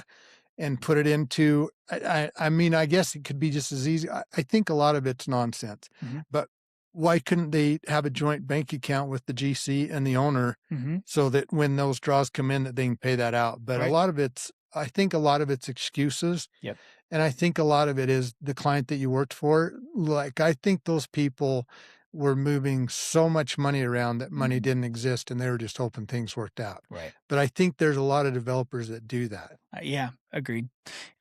Yeah, because in some of those conversations, it was, hey, yeah, we got to wait for this land to sell, or we got to wait for this to sell and Well, that to one of the sell. things I ask people when I'm doing work for them is, how are you funding this project? Yeah. We're taking a loan out. Okay. Have you taken the loan out yet? No. Okay. When are you doing it? In 90 days. Okay. Call us when you've taken it out and it's closed. Yeah. We just had a project that we waited like 4 months to get paid on by our choice Hmm. because we were waiting on the loan to close and Right. fund. And we were taking the risk that if it didn't fund or if the guy backed out, then we would have spent a lot of money. Yeah. So we're aware of that, but it is a dangerous, dangerous It game. is, especially when our monthly operating costs are what they are. If one person misses, that throws us back. We just got missed. We did a city job and the city accidentally did not get our invoice in the packet for city council. I get a call morning of. I get a call morning of brought and Ah. I give the gentleman a lot of And you're credit for not calling. blaming anybody. It's just the poop that happens. Well, and it's not understanding the ripple effect because this gentleman's great. I trust this guy. I've worked with him for a while. He called and said, Brock, I made a mistake. This is what happened. And we cannot get it in the packet. It's been printed. It's ready to go to city council. You're not going to see it until July 7th now at the next city council. He goes, send me everybody that you need me to reach out to and explain what happened. I started putting the actual list together just totally out of curiosity. It was everybody from my suppliers all the way down to my workers to my kids. Like, hey, this Yeah. is who and I My didn't dog I that's not going to get yeah, fed for the next I 60 didn't send days. it because I was like, I only sent him 2 Yeah. because I was like, if I send you this whole list, Yeah. sure, it's going to stick and you're never going to forget to do this again. So Yeah. maybe I should have sent it, but I think I would have You made the kept that guy, in the back room. yeah, I think I would have made that gentleman feel really bad Yeah. because it really did mess up our system for a whole Yeah. month. So that's something I don't think that GCs understand is that we really do rely on that Yeah. money. It's not just floating there and Yeah. we can just grab it or we need it anytime. Like we actually do need it Yeah. monthly. I think Because there's GCs that understand that. yeah, And I think there's GCs that don't yeah, care. yeah, Here's what's crazy again about my clients. My clients call me and they say, "Hey, Devin, we are turning in a draw tomorrow. Get me your stuff today." right. I have other people that I do work for that They avoid you. they won't call me for a second. And then okay, bills have to be turned in by the 25th. We turn them in on the 1st. Okay. So I'm going to turn all my bills in on the 24th. Oh, we're sorry. We turned that draw in on the 23rd. You told Oh, them. weird. Why didn't you call me? Yeah. But those are the average, but the awesome ones, again, call and they say, "Hey, I've had them call me in the morning and say, 'Hey, we're turning in a draw in 2 hours. Get me your bill. Yeah. Get me everything.'" And I keep a roam satellite in my truck, Mhm. and I keep my computer in my truck. Yeah. And the whole reason I do is so when I get those phone calls, I can go "Pff," Yeah. and send it because they care about me and they see me and they Yeah. don't want me to suffer. Now, the other people are the guys that are in Hawaii on vacation or stuff, and they don't care if they turn the draw in 60, 90 days. No problem to them because they Yeah. got They plenty. don't care. Yeah, I those clients are rare. I'm telling you, we got So, some unicorns. so don't They're lose so them. awesome. Don't lose The them. problem is they're gonna get old. Yep. The They'll phase problem out. is some of them drive really, really fast, um, on roads with sharp corners. And so Uh, when bad things happen, we're gonna be out some really good clients. yeah. So I don't know. The thing that's interesting is the client that you worked for, we worked for them for a really, really long time, thinking things were going to get better. Yeah. And the reality is that client we did work for probably about 5 years, and every time we got a check, the check was never for For the the amount that not yeah. one Yeah, time, ever. retainage or all that stuff. It's like, It wasn't even the other thing that happened with that client, and I was gonna talk about this, but you have to be careful about the clients that you work for, mhm, because when you work for cruddy clients, their customers are upset with them and they don't get paid. right, We had a lot of jobs with them, and the reason that the draw never came back was they were always fighting with the client because the client was so unhappy with them, right. and that was the other thing I didn't realize and that was an issue that we didn't get paid was their clients were so upset with them as a general that we weren't getting paid because we were sucked into poop with The them. problem, yeah, that no, that makes sense. Yeah. So, and you could see it. There's one that we did with them, another one on the other side of their business. I've kind of forgotten about that project, but yeah, the homeowner we paid, but it took a minute, and it Yeah. that makes more sense now. Yeah. So, All the homeowners were upset with yeah, them. yeah, They didn't have one that wasn't. yeah, And we did commercial work for them too. And the commercial stuff was no good either. yeah. And we actually finally just were Said, done. yeah. Yeah. Well, yeah, we got to figure out how to come up with a list or a page that we can Well, check. the issue is it would be good if you had a website that was like, um, even like the DoorDash stuff where you can rate people in Yeah, Airbnbs. yeah, The only problem is I don't know what kind of liability you would have with slander and all that right. because those people also had like 20 attorneys because that's all they did was deal with lawsuits. Yep. And so, whether you were right or wrong, I think those type of companies are the kinds that would pull you into a lawsuit just to make you hire an attorney Yeah. and See how far have you can life be miserable. see how far you can go. Yeah. Yeah. Yeah. I've had some situations where um people do lawsuits not to win, but just to cause grief. Yep. And they already know that they don't have anything, but if they can cause you stress in your life and make you get an attorney and then cause you to be uneasy, so you just want to avoid any of Yeah. that. Yeah. So it's better that you just run into people and you're like, "Oh, dang." Yeah. And then you just hug. Yeah. Then you just figure it And out. then you just let the Yeah. tears roll. Yeah. Yeah. You Yeah. just embrace this Yeah. suck together that we are all dealing with. Yeah. So what are you doing to get through the rest of the year? I guess another question I was going to have for you is when you bid a job, Mhm. and maybe we already touched on this, but are you bidding work to be the low bid to get it? Nope. Are you negotiating it, or how are you getting good clients and explaining your price and explaining why you're different?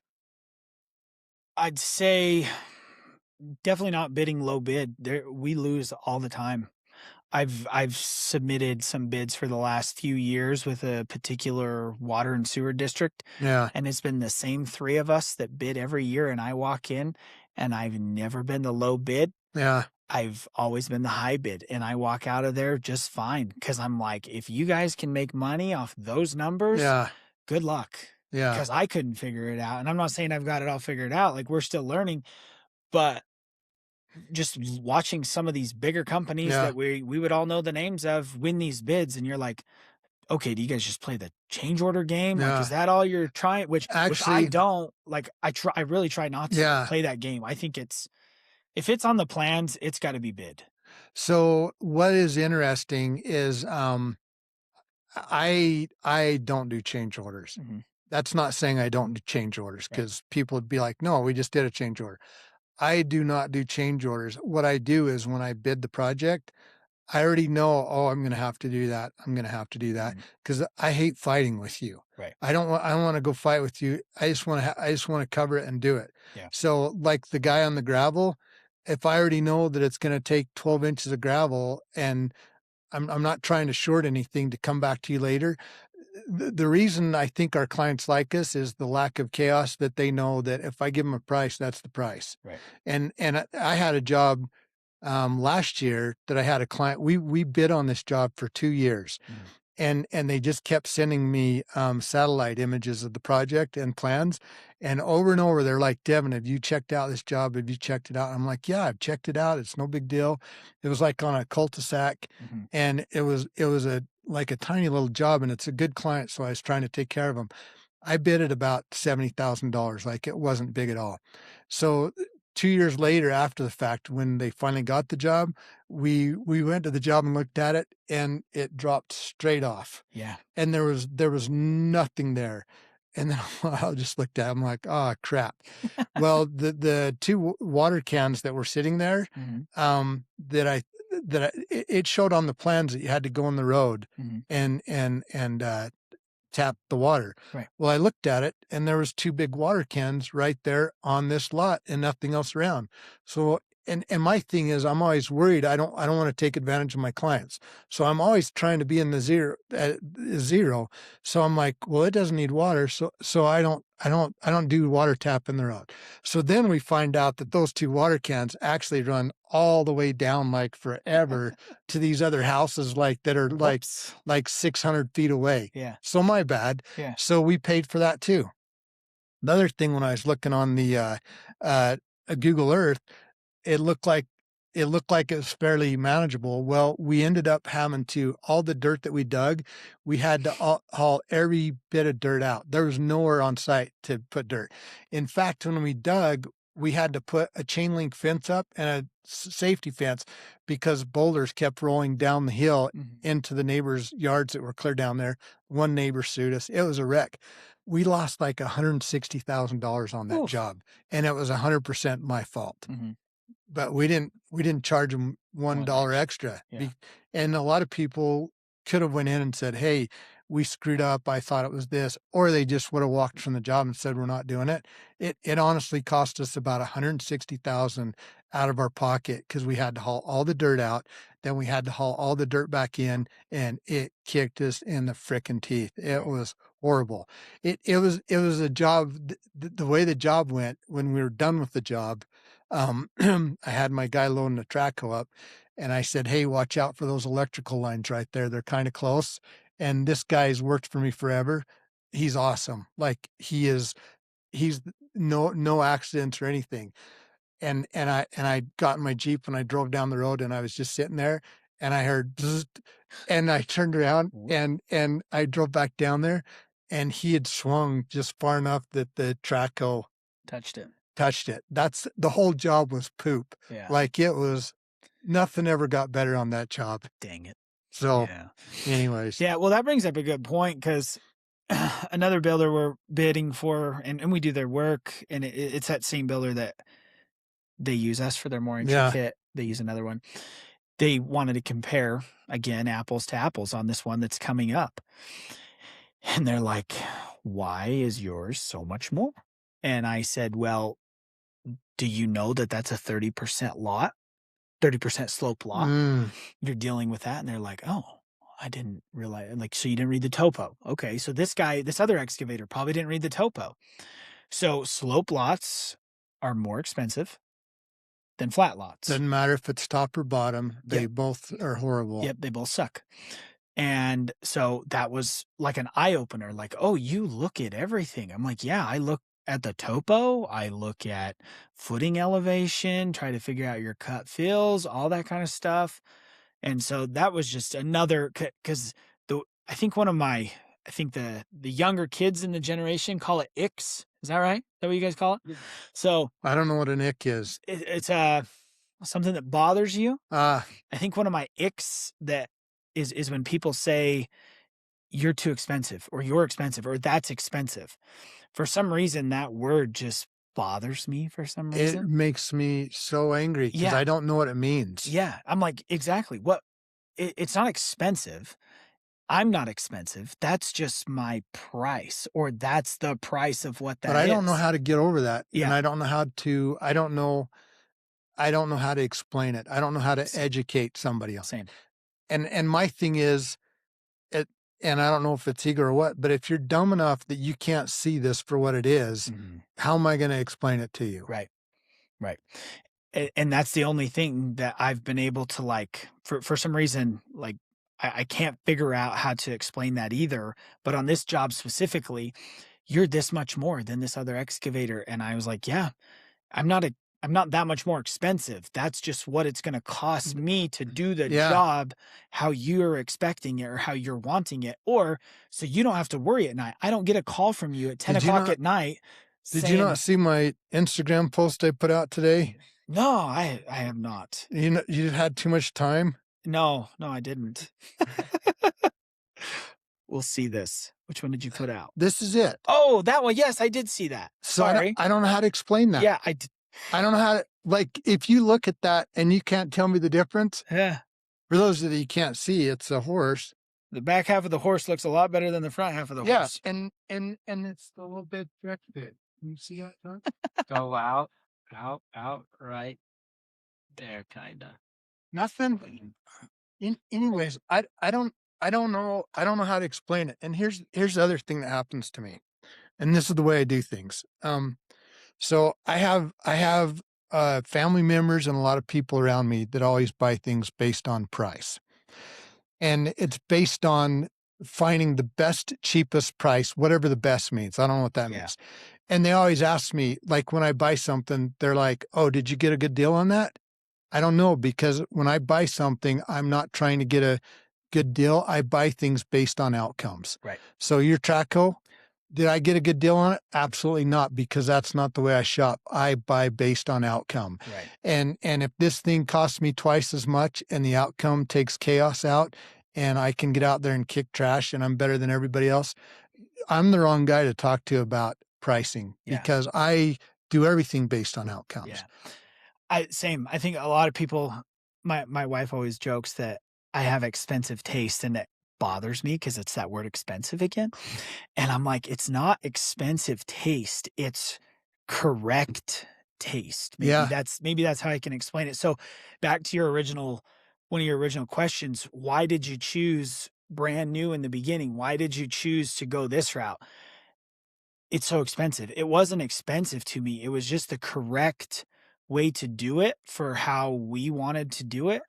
And that's why, I mean, I have all my Tracos have tilt rotators on them. People are like, why do you do that? Why did you do that? It's so expensive. We know how much those cost because it was the correct thing that Yeah. we wanted to do or we needed to do at the time. Labor is hard. Labor is short. Good laborers are hard. When you can run that tilt rotator efficiently and effectively, it is 2 laborers Yeah. for sure. Now, don't get me wrong, the Traco operator that's running it has a learning curve for sure, but that was just the path we chose because it was the correct path for us. Yeah. It's not a correct path potentially for some other excavators, especially ones that have been in it so long. Like that's a hard build to flip, turning all your Tracos into tilt rotator Tracos. We just made the decision in the beginning because we were getting started that way Yeah. that's what we were going to do because we could see the benefit for us and our crew. Now, some other crews can't see that benefit, and that's okay because they have something else Yeah. that their benefit comes from or that they're more efficient Let at. me ask you a fun question. Okay. How many fuel tanks are you running in pickup trucks right now? You're going to laugh. We have 0. Do you have 0? I have 0. What are you fueling with? Well, we have 2 that are supposed to go in the back Yeah. of trucks, and they get taken in and out every once in a while. Yeah. And so we use 2 slip tanks here and there when we need them, but we use a fueler. It's called 10E Power, He comes and fuels the majority of our track hose, and I pay him to do it for a lot of it. Actually, I'm not laughing because The money. well, so we've switched over to Thunder Creek fuel systems. And I need one. We'll have one. Are you coming to our barbecue extravaganza on the 12th? Aren't I supposed to bring the funeral potatoes and the green jello? Well, we're paying somebody to cater the whole thing. Perfect. How many people are you Bring bringing? the pinata. I don't know. I haven't registered yet. I saw your registry. Yeah. I just didn't register yet. Okay. But it's in September, right? September 12th, the Saturday. Ugh. That's bad? That's so bad, Devin. Is that your family reunion? No, it's called elk hunting. We'll get to that can of worms. I was trying not to bring it up, the elk hunting, because I knew how much you love golf and hunters and fishers. You know love boating. Do you know why I hate hunters? Why? Because when it's asphalt season and we have deadlines, we got animals to kill. That's right. Yeah. and you guys leave me high and dry for a week while I'm out trying to get a parking lot prepped for asphalt, and then you're gone for a week, and then you want me to pay you double extra because you skipped all that time because you already took all the summer off. Oh my goodness. Where are you going elk hunting at? It just depends. This year we're in Utah the whole time. Bow hunting or rifle? We do both. Yeah. And where do you go elk hunting? Or you can't tell because it's a secret. So here in Utah, central Utah is where we're at mostly. We do hunt Colorado, Wyoming, Montana, Idaho. We try. Your wife hates you. You know that, don't you? She does. You should bring her on. Your wife absolutely hates you. And let me tell you what. Well, you know what's funny, Devin? Hey, this is what you do. I'm gone all week out chasing elk with the boys, and I'm got all my testosterone coming. Then I get home and I'm so lonely for you. Oh, kiss me, I love you so much. And you think that she's romantically turned on that you've been gone for a week. Yeah. Yeah. Well, you're that guy. You know what? You know what? She holds the. Give your wife my number. I will. You can take care of her. I'll tell her I'll be out working for you. I'll pay the bills while he's gone. Yeah. She's always like, how can you make it work where you're just exactly? Yeah, I'm too stressed to go to family reunions. I'm too stressed to take care of vacations. You. I know you just had a baby and I wasn't there for the delivery, but Del comes here. Hey, I've yet to miss that. I'm in a dungeon down here, so it's taking a minute to load. But that's her with hers. Did she shoot one? She did. She doesn't come from a hunting family. We converted her, and she is a little hunter now. But all right, that's kind of manly. Yeah. Is that an open account? They can look at Brock Garn. Oh yeah. Yeah. Yeah. All right. It's not a sissy elk. No. She did good. Oh yeah. Yeah. Holy cow. Yeah, she did good. So we got her, but she's killed a bigger bull than I have. So she's got all the bragging rights and everything. You know what's fun is my dad elk hunted forever and ever, and my mom actually shot a bigger elk. That was the deal. Interesting. Yeah, it's funny. The women win in the end. Do you know why I hate hunting? We would get up early in the morning and we would go up on the mountain, and you would lay there in the ice cold wind and just lay there for nothing. It was a lot like fishing. And then you'd lay there and lay there and lay there. And I thought, this is so dumb. It's so great. Yeah, I don't know. Yeah. I worked for the fishing game too. So in college, I don't know. I would rather go work. My family hates me. My son H, who's not in here. Don't you boat? We boat. We haven't gone boating this year because my grandson can't get in the water. Yeah. We asked, but he can't get in the water. Me and Tug's been doing a lot of flying, and I want to do more flying. That's a good one. And yeah. Have you seen that helicopter excavator?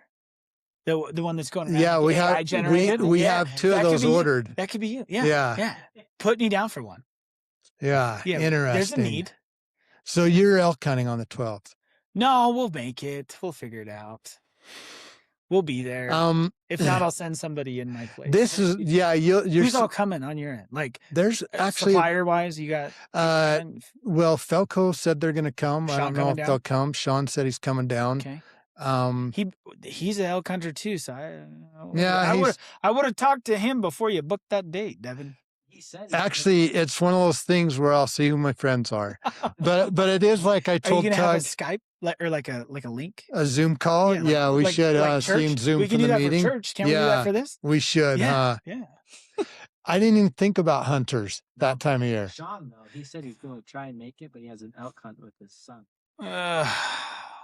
Well, See, Devin, you should it's call your gonna- friends before. I wonder- yeah.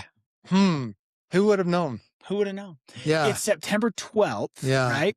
So you are only going to lose out on bow hunters here in Utah. And they're the diehard And hunters, those are, huh? well, and that's only for the ones that drew limited entries. So that's So even smaller you know what? of a pool. You know what's awesome? Yeah. Is there's a lot of people coming and it's telling me who they are because you're the first one that said they're going hunting. Nice. Bridger Snow's not going hunting. Well, he doesn't hunt. I know, because he's Yeah. a bad A. He's out working somewhere. He's probably going to take a pays break. somebody to go kill somebody. Yeah. Wasn't that bear that he killed like on a string or a rope? Could have and they been, or cut the something like rope in a right before barrel? he caught Yeah. or whatever? Yeah, it was stuffed, a stuffed bear. Yeah. Lance Mitchell's coming. Do you know Lance at all? Yeah. I've never met him in person. We've just had some good He's conversations. I like the way his brain works. Yeah. He's a good egg. Yeah, I think he sticks his neck out a little too far like I do. And yeah. You got to bite off more than you can chew. So what would make you get a Thunder Creek fuel tank over your fueler guy? Mostly it's just a legal place to store fuel. I would still have him come fuel it. Yeah. Because we don't have the manpower or the time Yeah. to take it to the gas station or to take it to the fuel and get it fueled. So here's our pitch on that. Uh-huh. So we ran the math on it. Uh-huh. If you have 4 guys fueling for the year, Mhm. and it takes them 2 hours a day for 4 guys, it's $72,000 in labor. Wow. Now, somebody that's better at math can probably run those numbers, but it's about $72,000 in labor for your guy with the pickup truck to go fuel. Yeah. If you get one of those Thunder Creek systems, like 500 gallon, 600 gallon, you got one guy fueling, or you take it to your job site and you park it at the job site and you have Cardwells or somebody come fuel it. Yep. And then you've got it there. What's dumb is it's like the Encon and everything else. You're already spending money and you don't realize that you were spending the money. Right. Like if you ran the numbers on 2 guys, it's like, are you running GPS on your equipment? Oh, How much time you got? yeah. Let's talk about this. Okay. Because we have 2 different setups, and I'll say it very bluntly, that's been the worst investment we've made. And why do you think that is? For some reason, both companies we've chose to go with can't figure it out for us. Is it because of the Encon that's caused you grief, or is it because of the company? Companies. And is the one company work closely with the yellow company? Yep. Interesting. Yep. So And the other company's bankrupt and no longer here. yeah, He was the supplier. yeah. And since then here and in the surrounding states, no longer. So what do they need to do to solve that problem? The first one needs to finish the installation process. Is it the one that starts with an S? Mm-hmm. No, that's the second one. And what's the second one's problem? You're telling me. Yeah. It started with them. They could never get it dialed in, and we chose the subscription plan. Yeah. And they wanted money, and I didn't give them any money because they could never dial it in. So, and it wasn't because of the tilt rotator. Yeah. It was they could not figure out, and they still can't to this day, figure out how to get our rover to talk to our base and our data collector. They have all of my gear, and it's a cluster. Here's what's interesting. We have the tilt on a whole bunch of Tracos. The GPS or tilt? Well, GPS. Okay. But with the tilt rotator on the GPS. Okay. Mounted to our boom. And it's awesome. Yeah. Yeah. So it saves a ton of time too. And we have it on our dozers. Mhm.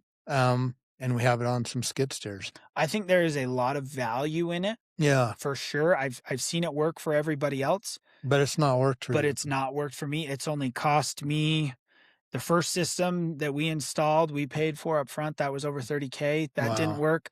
The second system, I paid the installation and like 1 month after that, and they could never get it dialed in. And I have yet to make Wow. another payment, and it's no longer Wow. with the company that's with the big Yeah. company. It's Wow. actually with the company that starts with a T. It's with their headquarters, and I'm Wow. dealing with them now because this company didn't want to figure it out. So now I'm Wow. dealing directly with the big. And it's probably a breakdown in support somewhere, huh? Yep. Because do you think Peter Kiewit or W.W. Clyde's having those kind of Oh, heck problems? no. Heck no. Yeah. And we've only got it on the one machine, and we wanted to outfit everything because we Yeah. could see the benefit. But I'll tell you what, have you seen a Mosier stick? You know what a Mosier stick is? Yeah. I get more out of that investment than I do out of either one of those Really? Traco investments. Yeah. Yeah. Yeah. Interesting. So far, I don't think that's how it's going to be. I Yeah. have some faith that Yeah. one day it will work out and it will be good. But so far, that has been the worst investment we've made. Is So GPS. we've had some of those situations with equipment dealers that we wished would have taken care of us better. Mhm. And other people have had amazing experiences. Mhm. And so we don't talk much about it because we know that it's probably a breakdown or different people we're dealing with. Yep. But it is frustrating. Yep. And I have zero patience. I want to be taken care of right now. Right. I went into Best Buy the other day and was looking to buy something, and the store manager met me at the door Mhm. and didn't help me out at all. And I was done. And he's like, "Oh, you can do that." And I'm like, "No, I'm done. Yeah. I just need people to take care of me and me not to have to put a lot of Yeah. effort into it." And in both of those situations, we as Razor Edge did everything we could possibly. Yeah. Don't get me wrong, like there's always two sides to the coin. Yeah. I understand that. There's a give and take, especially with the tilt rotator on this cat setup right now. Yeah. Like they're still learning it, and I Yeah. understood that going in, but we were able to prove in black and white where we were right and wrong, Yeah. and where they were right and wrong. And I put a whole what do you call that when you put something together? Receipts. No. Oh, wait a No. minute. Wait a minute. No. Is it this is like that game they play on the show where he's going to give us a word and then we're going to guess what it is based on what it is. Yeah. Okay, only one word. You can't and it It's can't not a program. It's I put the data together. Excel sheet? No, just like when you're in school. Oh, we would lose this Yeah, game if we would were on always. the if we were on the show. when you're in school and a presentation. There we go. I put a Okay, presentation. what would you would have done? What would we yeah, I I'm don't bad. presentation. Okay. So I put a whole presentation together, and it went all the way as high up that I was told to send it as high up, and I have yet to hear back. And Interesting. that was shortly after Con Expo. Really? Mhm. And don't you just want people to see you and take care of you? Yeah. I Yeah. said, I never said we are not going to pay. I just said we are not going to pay for something that doesn't work. Yeah. Yes. Uh-huh.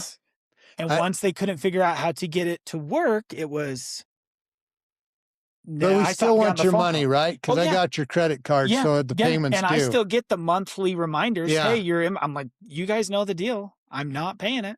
I had a company one time. I used to buy the same kind of loader over and over again. I liked the loader a lot.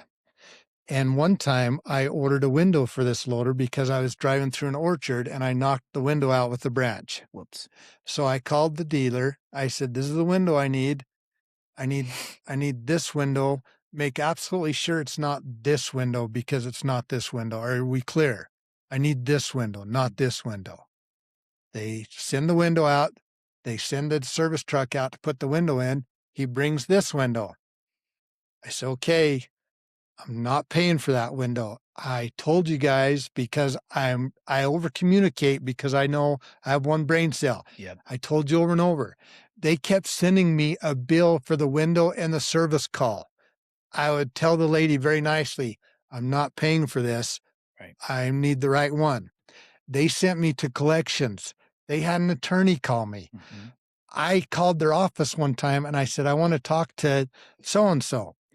And I was talking to him and I'm like, now, this is the way you guys are doing business and this is the way that you're treating me. I want to pay my bill, but I also want to be taken care of.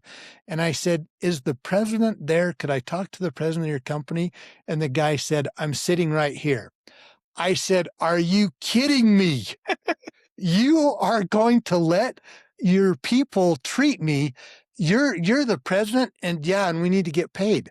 I'm like, why would we pay you when you brought the wrong part out? Right.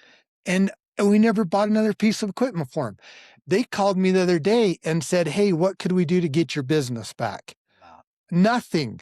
Nothing. We're done. Yeah. It's like the guy that I had send me over the estimate. We're done. Yeah. I already know how your president treats people like me. Right. So now we go buy a different piece of equipment where we've got a crazy guy that when we call him and tell him we're thinking about buying something, he'll fly to Florida and have it on our job site the next morning and then try not to charge us. So yeah, we just want to be taken care of. Yeah. And that was important to us in the beginning because that people ask, well, why did you choose this machine over this machine or this brand over this brand? Wheeler was the only one that gave me the time of day. Yeah. When I was getting started, my brother was still running that landscape company, so he didn't have a lot of time to focus on this. Yeah. So it was me going and meeting with a lot of the vendors, right? Yeah. And all of them around here didn't give me the time of day because I was brand new. I had no pay history. Yeah. I had nothing. You're just somebody that's trying to get a piece of equipment you can run on a job and take advantage of. Yep. And my Wheeler rep he had sold my brother the 259. And so Is he from Utah County? No. Okay. So his name's Jake Steffes. He's a phenomenal little dude. Yeah. So he handles Salt. I think he's mostly Wasatch now, but he's still out of Salt Lake. Yeah. And he gave me the time of day and said, let's figure this out. And that's how we got with Cat. And that's how we own a couple other machines besides Cat. Now, because of a few different reasons, mostly it's because Cat didn't offer what we needed in that class at that time. And so, but Jake's been great to work with. He was the only one. John Deere wouldn't give me. How disrespectful you are wearing a fishing hat in here too, as I'm looking at your hat. I'm realizing now this is fishing hooks on your hat. Yeah, the disrespect. Oh my gosh, I should have worn a boating hat. So let me tell you about this other company that you're talking about. So I ordered a brand new Traco every single year from that company that has the deer on it. Yeah. Love that Traco. They didn't give me the time of day. Love that Traco so much. Its cup holder sucks, Devin. Yeah, cup holder sucks. So yeah, it doesn't clean out well. If you want to impress me on a machine, it's got to have a cup holder, AC, and a working radio. And the only one that could fit the cup that I wanted was the Cat. That makes sense. Yeah. I would do that. Yeah. So yeah, that company, when I bought equipment from them, I would order a new Traco every year. The one year I ordered one, I rented a Traco from them. Mm-hmm. And this is when things went south for me. Mm-hmm. And I called them. They had like a 30-inch bucket, 30 inches. That was the only bucket they had available for my rental. Wow. So we were loading trucks with it. And I felt like a dork because we're loading trucks with this 30-inch bucket. The client's watching me load trucks with this Traco with a 30-inch bucket of 210. So I called them and I'm like, you guys got to give me a break on this or find a bucket or something. Yeah. Bless the salesman's heart. When I talked to him, he said, Devin, you knew what size that bucket had on it when you rented it. And again, I was like, oh, please don't tell me that's what you just said. Like, why would you tell me that? Yeah. So I'm like, we're kind of done. And then we had a lot of other issues. Yeah. Meanwhile, Caterpillar is bringing me skid steers and dozers and Tracos and trying to butter me up. And honestly, we have to be careful about calling them for stuff because they will get it to us so quickly. And then you're stuck. And then we run it and we're like, what the crud we've been doing without this? So did you guys just get that new 36 or 30? We have 40? We have a 340 that we've been running. Yeah. And we've got a couple of jobs that we're waiting for to sign papers on that. And we're still waiting for those jobs. And we're still debating on I think we've had it for 2 months. You're just RPOing it?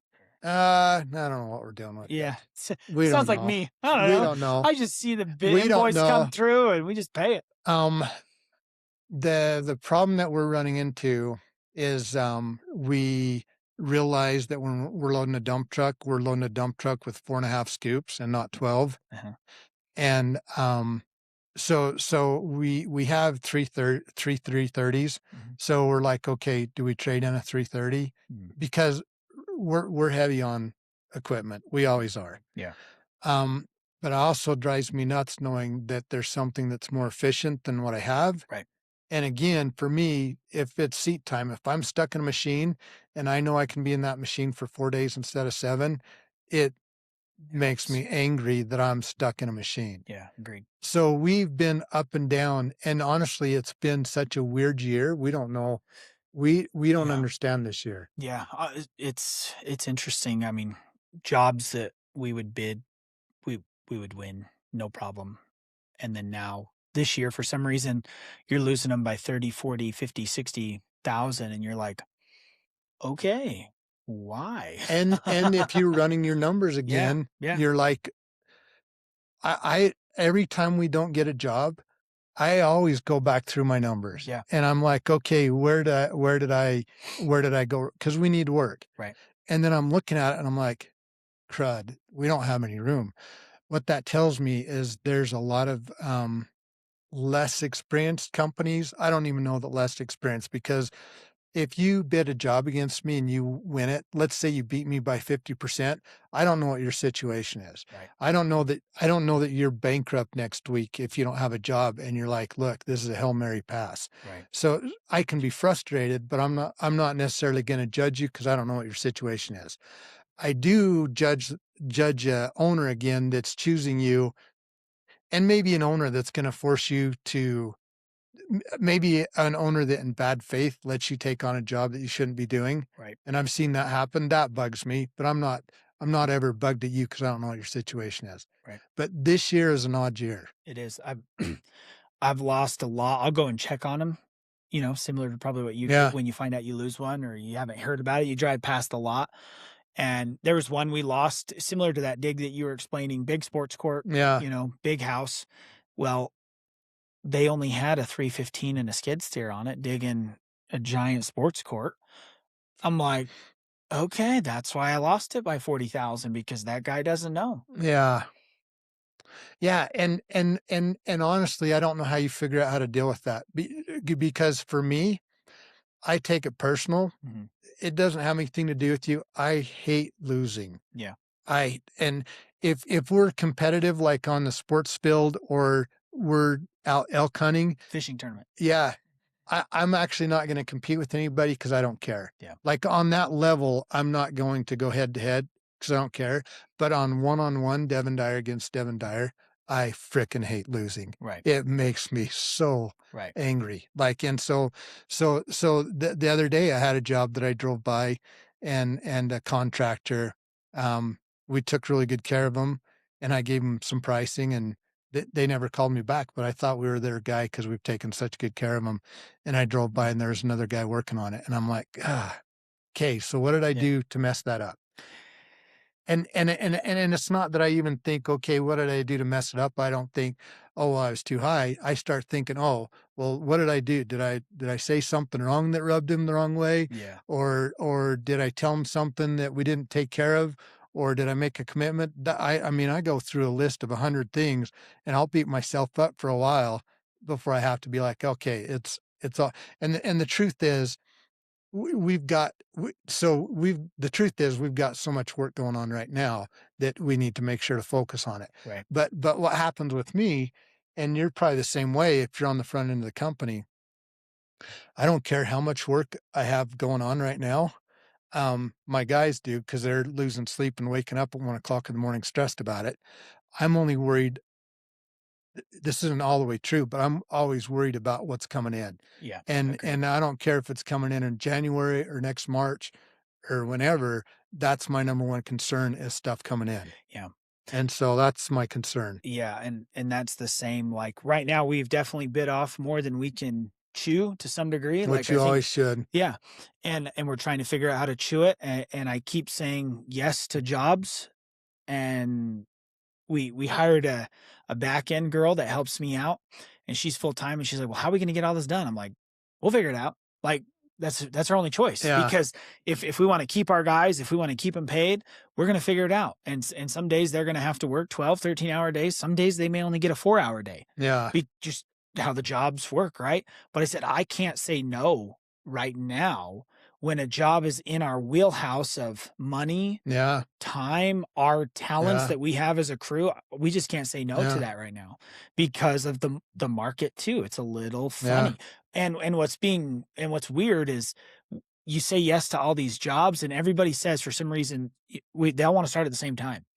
But then, Yeah. We're dealing with some of that. yeah, and that's true for a lot of them. But then you find out, hey, this job we said yes to actually needs to get pushed 2 weeks. Yeah. This one's got to get pushed a month. This one's got to get pushed 1 week. It's never what you think it is. Yeah, and it always works out, which has been good. And there are still some jobs that obviously got to start on the same day. Yeah. And it's like, well, thank goodness we have 2 track hosts, Yeah. because we can send them, Yeah. make it look like we started both of them. Yeah. Yeah. 100%. So yeah, so it is a juggling act always. Yeah. Just like accounts receivable, accounts payable, it's also jobs Yeah. receivable, jobs payable.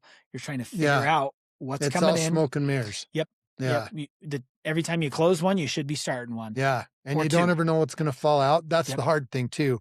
So for us, we want to keep commitments. Yep. And if we, the thing when you deal with us, like we have way too many track holes, but the reason we have way too many track holes is if you call me on Friday and tell me we need to start Friday, I'm going to be there Friday. Yeah.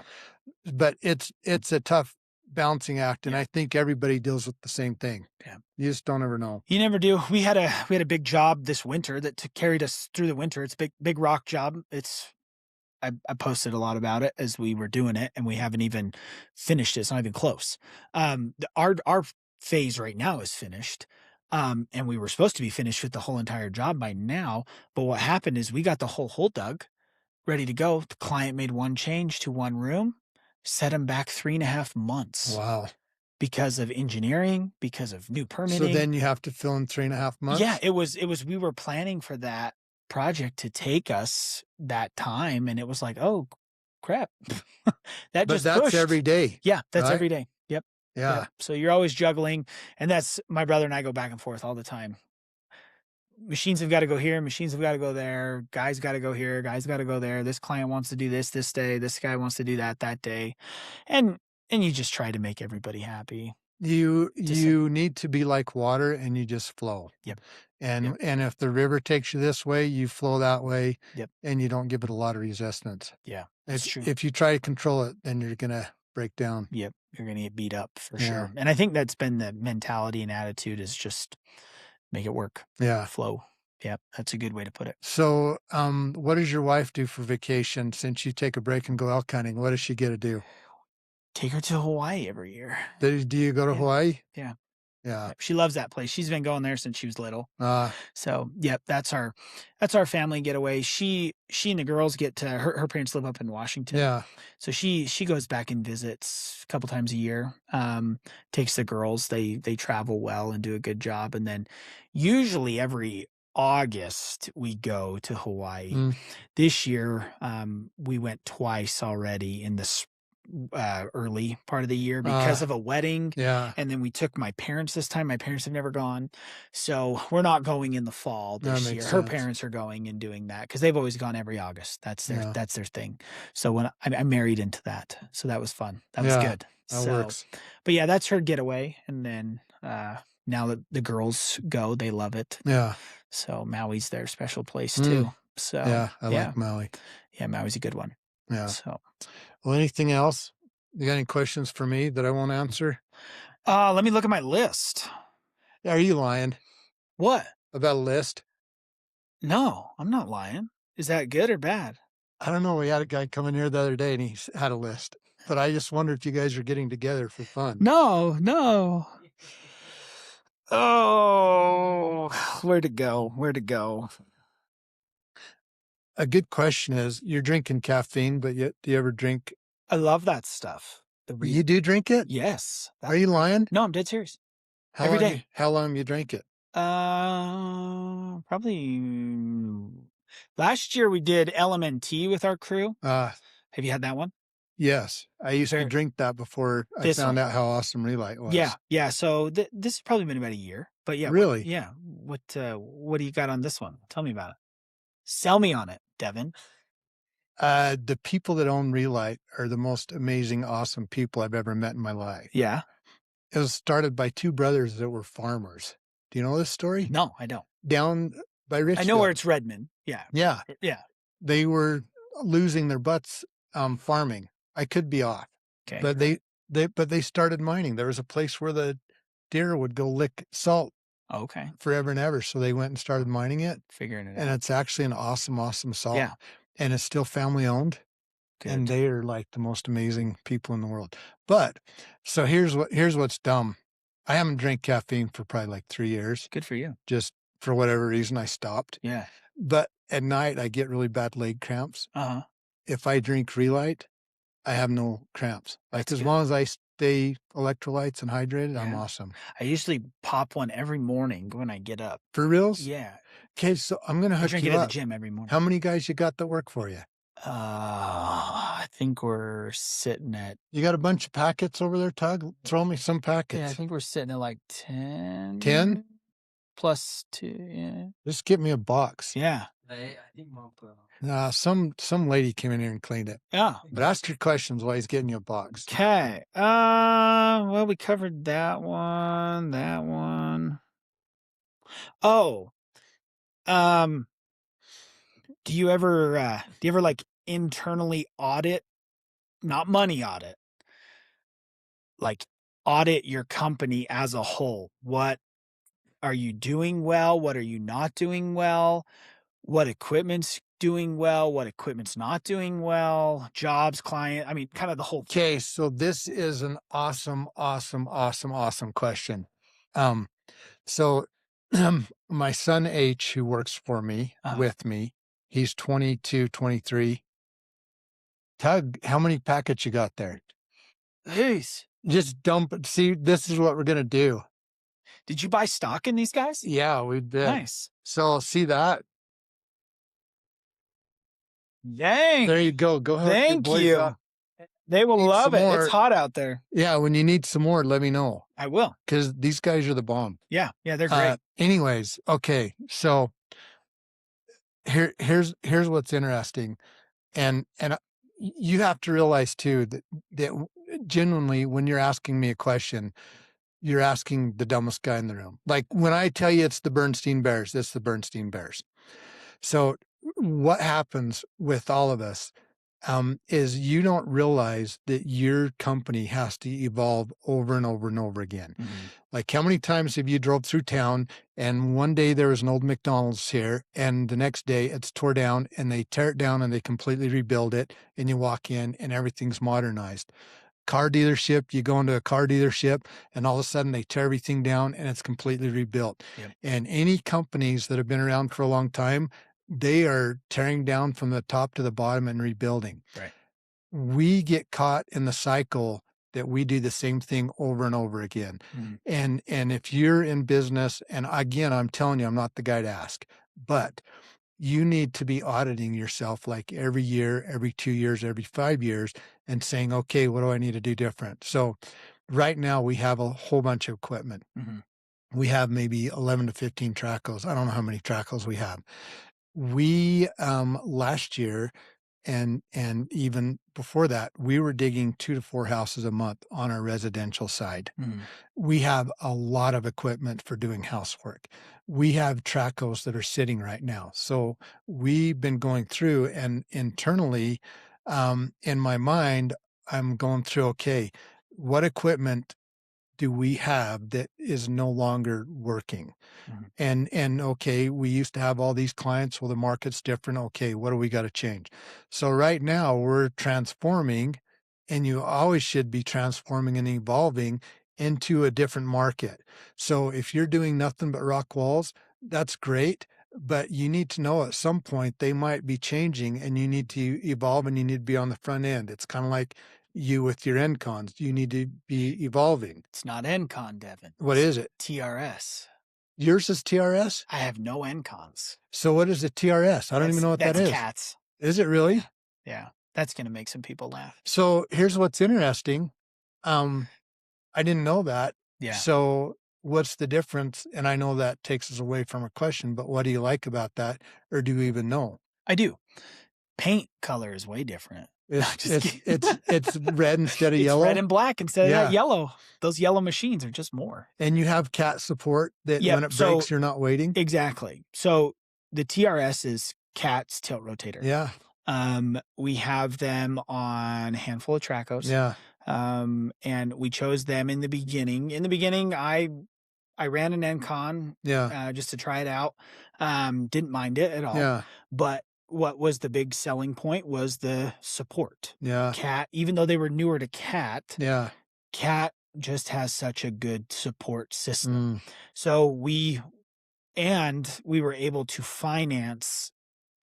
I better not say this out loud, but I can say it out loud. It may not work for everybody, so don't take this as Yeah. doctrine.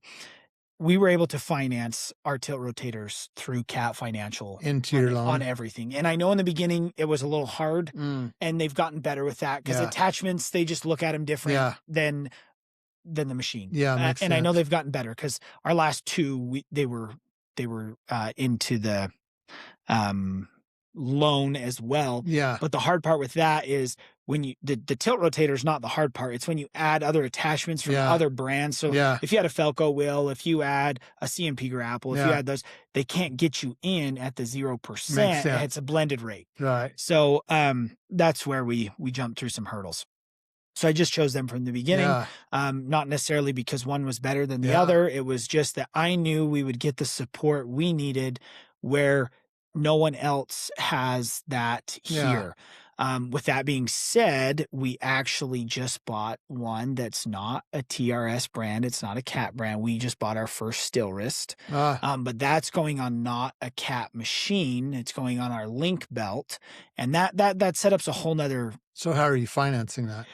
We had to go through a third party lender on that one. So Makes sense. the link belt is done through Link Belt Financial Capital, Yeah. whatever they're called. And then we had to go through a third party Yeah. financer on that one, which was a little harder. They require a decent chunk up front. Probably higher percentage rate and all Yep. that crud. Yep. So I didn't love that. Yeah. Where we get a lot more better bang for our buck with Yeah. Cat and Wheeler with staying with the TRSs. So we'll see how the next one goes after, but Yeah. that machine's a specific setup for some specific applications. Yeah. It's a 245 with rubber tracks for road work. Mm. And we had to get the rubber tracks so that we weren't putting steel tracks down all the time, Yeah. or having to put tires or Interesting. plates or all that kind of stuff. So Mm. that's a specific machine. Yeah. We could dive in that, but Yeah. we'll be here till midnight for sure if we Yeah. dive into that. But anyway, that's why we chose Cat, and so we like them, and we have had a few problems here and there. Yeah. We'll break the hydraulic line here and there. On our two bigger track hose, our 320 and 335, we chose Cat's HCS coupler, so Yeah. that's their wet coupler. Which is so easy and so nice to drop the whole head with the touch of a Yeah. button, hook up to any other attachment, because all of ours are S style, which is something you have to choose in the beginning. Yeah. Like with our 308, when we first started, you could choose pin grabber or S style. We chose S style, the coupler, Yeah. in the beginning, and we just chose to stay with S. So all Yeah. of my attachments work S. And you like that? And I do like that better, yeah. Because when you do the stick, Yeah. coupler on the stick, you Yeah. can choose pin grabber or S, and then when you do the head, you can choose pin grabber or S. But some guys, to save some money, you'll do pin grabber on the top and then S on the tilt rotator. Yeah. But if you do S on the tilt rotator, you have to have two separate attachments when you take that head off, Yeah. because your S attachments on your tilt It's rotator not cheaper. It's not it's not- saving money. it's not. Yeah. Yeah. So the only thing that I wish they come out with, and it's in the works, but Yeah. is that it's the wet couplers for the smaller machines. Yeah. They have them for the bigger ones, and those HCS couplers have been pretty rock solid. Yeah. We've had 2 learning experiences with them. I guess actually 3 learning experiences with them, but just where it's been operator error. Yeah. So, but yeah, Yeah. that's what we chose to go with, and it's been great so far. Yeah. So, but what's been fun to figure out is this still wrist is the same S style as our 320. So I've got like 7 or 8 attachments for our 320. Mm, All of those attachments will work on my 245. So and yeah, we're getting a few more attachments with that 245, ones that we don't have. yeah, Like, we're getting its own set of buckets because buckets are always hard. yeah. But, like, our Felco wheel, it'll go back and forth between both. We're getting a plate compactor, so it'll go back and forth between both track hoses Yeah. as well. And you So can never have enough Velcro wheels. never, We never. we order a new one every year for Yeah, something, yeah. and we always need 2 or 3. They're solid. Yeah. They are rock solid, and it's a great company to work No, they're with. awesome too. Yeah.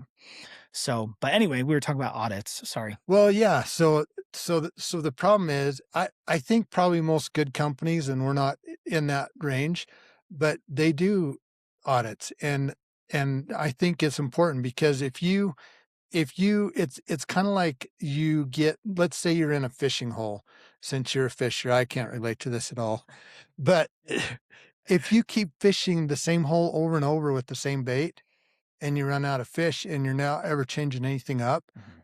you're gonna starve to death, and Right. business is the same way, and too many of us get content, and that's just the way we always do it.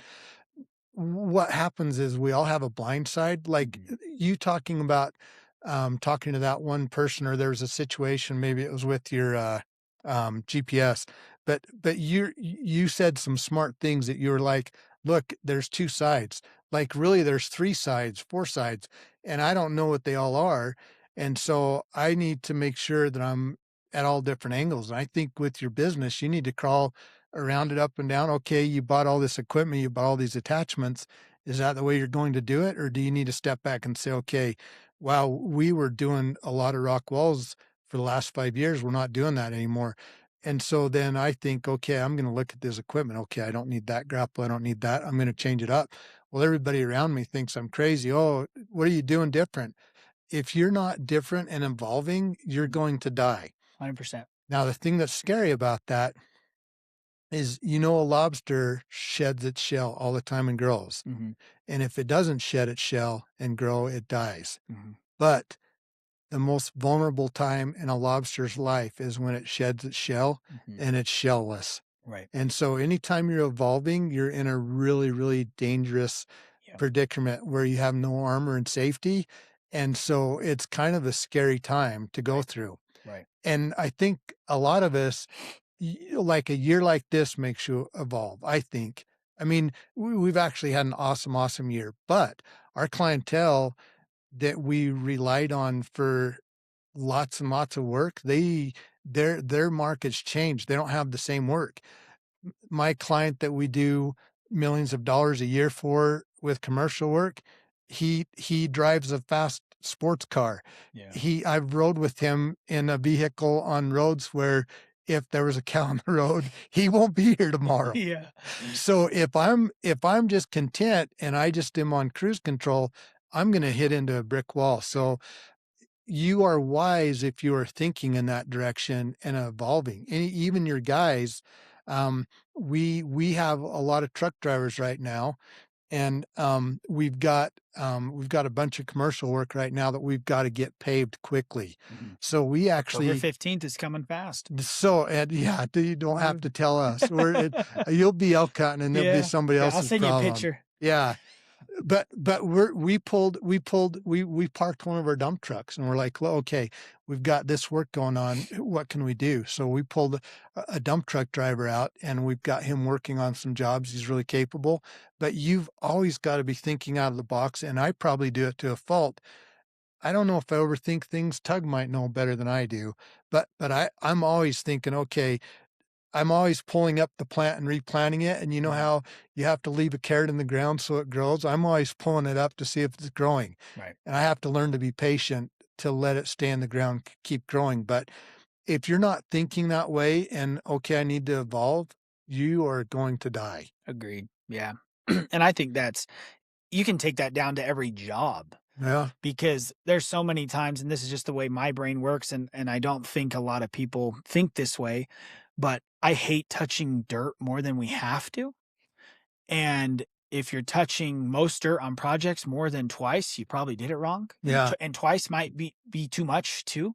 Which will make us buy a 340 cat Traco Yeah. because it Yeah. throws dirt so far. But then you sit and you beat yourself up because you're like, well, when you look at these jobs and how tight some of these lots are getting and how tight some of the commercials getting and stuff like that, it's like you have no other choice. Yeah. Or maybe you do, you just got to figure it out. Yeah. So that's why we've chose to do some things the way that we've done and try to be more efficient. And I try to evaluate every single house.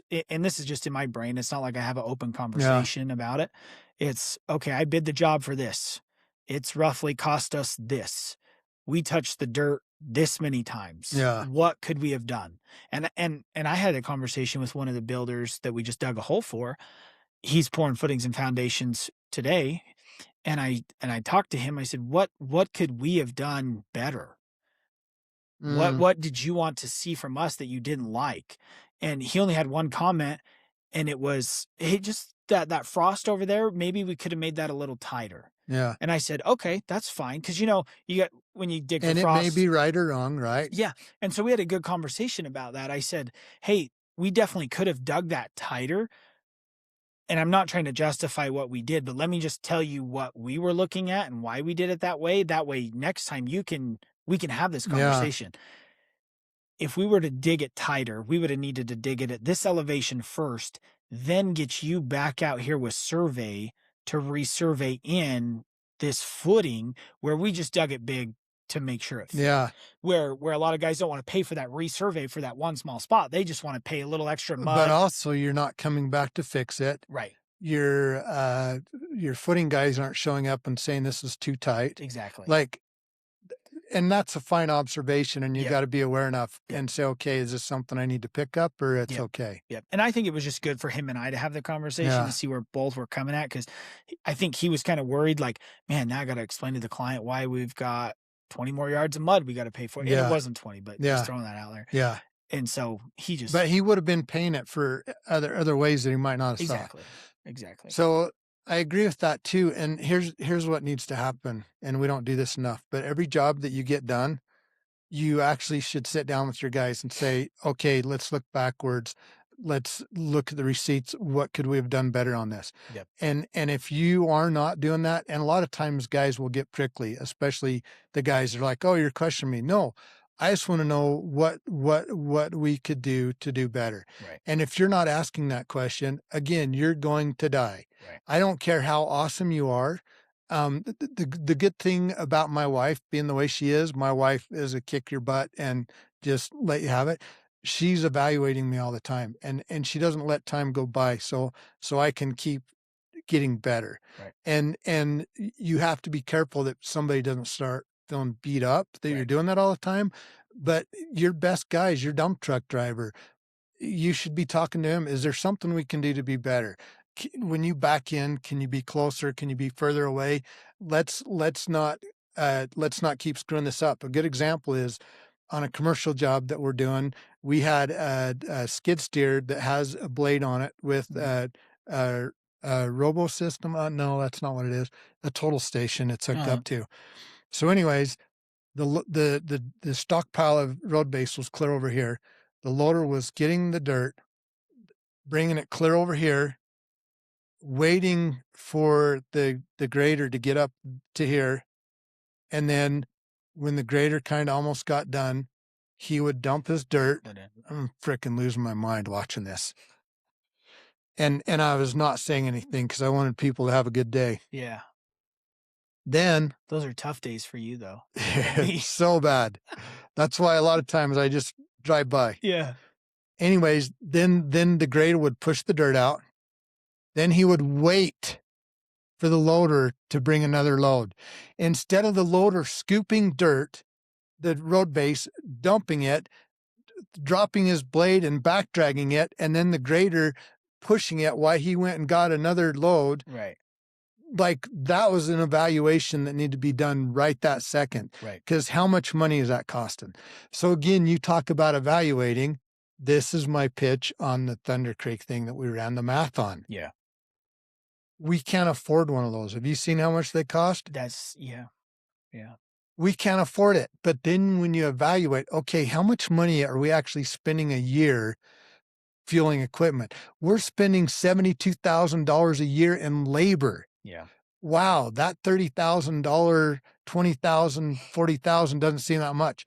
Okay, if we do that over 10 years, $720,000 that we're spending fueling stuff because we're not evaluating Right. and asking ourselves questions. Right. So I'm horrible at this because I don't want to hold myself accountable. But if you start evaluating stuff, that's where you get better and better and better Right. on everything. And it's what they say, what gets measured gets changed in accounting. Like if you measure it, you can make adjustments. But a lot of times what happens is we're so stressed, we're just trying to survive. Right. And we're like, you know what? I see that loader wasting all that time, but I want everybody to have a good day today. So I'm not going to be a butthead. And then I let it go. So what I do, we should do a video with this, Tug, where I just consciously pull money out of my pocket and just light it on fire because I'm not willing to evaluate myself and say anything. And honestly, I made a choice right there that Yeah. I'm going to take twice as long to pack dirt because I don't want to confront somebody. Yeah. And I think that's, like, in my mind, the hard part from being the guy who does the estimating on the Yeah. jobs, because, like, be my mentality is gotta begin with the end in mind. Like, I gotta see what the final outcome is and Yeah. then work back, right? Yeah. So, getting the guys to understand that is very hard. Because Getting them to buy in, huh? yeah, and understand that what the finished product is that we're trying to deliver. Yeah. And that's my fault because I don't take enough time to sit down and open the plans up with every guy or the team on when we get started on every And go project I was thinking about that and yesterday. go through it because I'm like, okay, would this help? And it would to some degree. But think about how many times you and I flip through plans and measurement. Like we could tell you exactly what's on those plans. A lot of Yeah. times I get calls from the GC, Yeah. hey, where is that? And I can tell them the page, hey, Yeah. it's right here. And I'm old school. I don't have any uh, That's me. yeah, I do not I have have a a pen and paper and a yeah, ruler, I don't and have I'm any okay with that. programs. Yeah. 0. I've flirted with a couple, I play with Yeah. a couple here and there, but that's it. Yeah.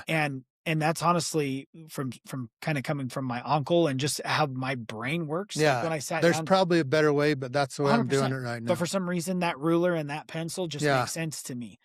And so, for some reason, I just memorize the plans, Yeah. and so I can see the end, and relaying that Yeah. to the guys is where I fail all the time. I'm like, "Okay, I gotta remember that they don't know what we're So let me gonna tell do you to finish something that's this." awesome. I have a guy that runs my commercial stuff for me, and we're doing a job where we got to put two big sumps out in the road. Mhm. He called me at 3 o'clock today. He said, "Hey, you need to get that road blue staked right now." And I said, "Why?" And he said, "I was just looking at the plans, and we're gonna have to hire a power line truck to hold that power pole because that one sump is so close to that power pole, it's gonna cave in." Again, but this is what you're talking about. I missed it, Mhm. but my guy in the field is awesome that's paying attention to that. But also, if he and I sat down as we were going through it, how much stuff am I missing that Right. he called me on that, where if we're going through something together, I mean, I've been in the rooms where they have the thing and everybody sits down, but I hate meetings with a Yeah. passion. Yeah. And that's a downfall of mine too. But there's so much money that we waste every day because we're not doing those things. Yep. And again, it's a time issue. We're like, oh, we don't have time to do it, and we have to force Yeah. ourselves. Yeah, and I think the hard part too is, like you mentioned, you don't wanna ruin anybody's day. Yeah. And just the way that us men work, Yeah. it always comes across that way, and it's like, well, no, partially, I'm mad at myself Yeah. because I let you get away with that, or I Yeah. didn't teach you Yeah. how to do that efficiently. So that's more where my tone Yeah. or my anger's coming Yeah. from is I'm more mad at myself Yeah. because oh crap, I missed that. I forgot to tell you. And I don't think I'm good at that either. Yeah. And when I do finally come down on somebody, when I get done, they don't ever feel very good about me because I will beat it over and over and Mhm. over And the truth is, I want to do it some more tomorrow. Right. And then I want to send them funny jokes and stuff to let them know what I was thinking. And then they're like, yeah, you kind of Yeah. suck. Yeah. Well, and I think it's okay. It's okay for us to be put in our place, right? But that's our wife's job. Yeah. They put us in our place in a good way, Yeah. or business partner or whatever. Like we all have to be put in our place, and it's okay for our guys to be put in their place to have Yeah. a reminder every once in a while. And it's also, I can't remember, where was I recently? We were doing something, and I was told that I was in a situation. I know exactly where I was now, and I'll keep it vague. But I was in a situation where You somebody. have no idea how many things I've kept vague on the podcast Yeah, today. yeah, Keep going. yeah. We'll Yeah. keep keeping it vague. The vagueness is so vague. And the way that it was described, somebody described it was, this person is like the dad that's protecting their son when their son got beat up at school. Ah, And my response to them was, don't you think that dad needs to get maybe a lesson taught to him for raising his son that way, and his Yeah. son needed to get did you beat up? say it out loud? I did. Yeah. I did. I said to the person, because they were referring that you don't need to talk to this person over Yeah. here because this person's trying to protect us as the dad of. Yeah, we're the we son. can't just go and be honest with people, right? Yeah, We yeah. have to be sensitive. Yeah. So I said, no, don't you think it's important that the dad knows why his son got beat up at school? I said, this is a different situation. I'm not talking about Yeah. bullying or anything Yeah. like that. Sometimes there's a reason No, why. the kid probably not needed to get punched in the nose. Exactly. And the dad should know why. And the dad probably needs to get punched in the nose. So that was my kind of comeback to them, is sometimes you need to know what you did and what you messed up on. And I need to know that as a business owner, as a father, husband, all those things. Like I need to know those things. It doesn't mean I'm going to take it very well, but at least it gives me something to think about and something to go to the gym and get a good Yeah. lift over because I'm mad. Like I had a guy yeah. hit me with a golf club in the ribs when I was in Nice. high school, and I know exactly why he did it.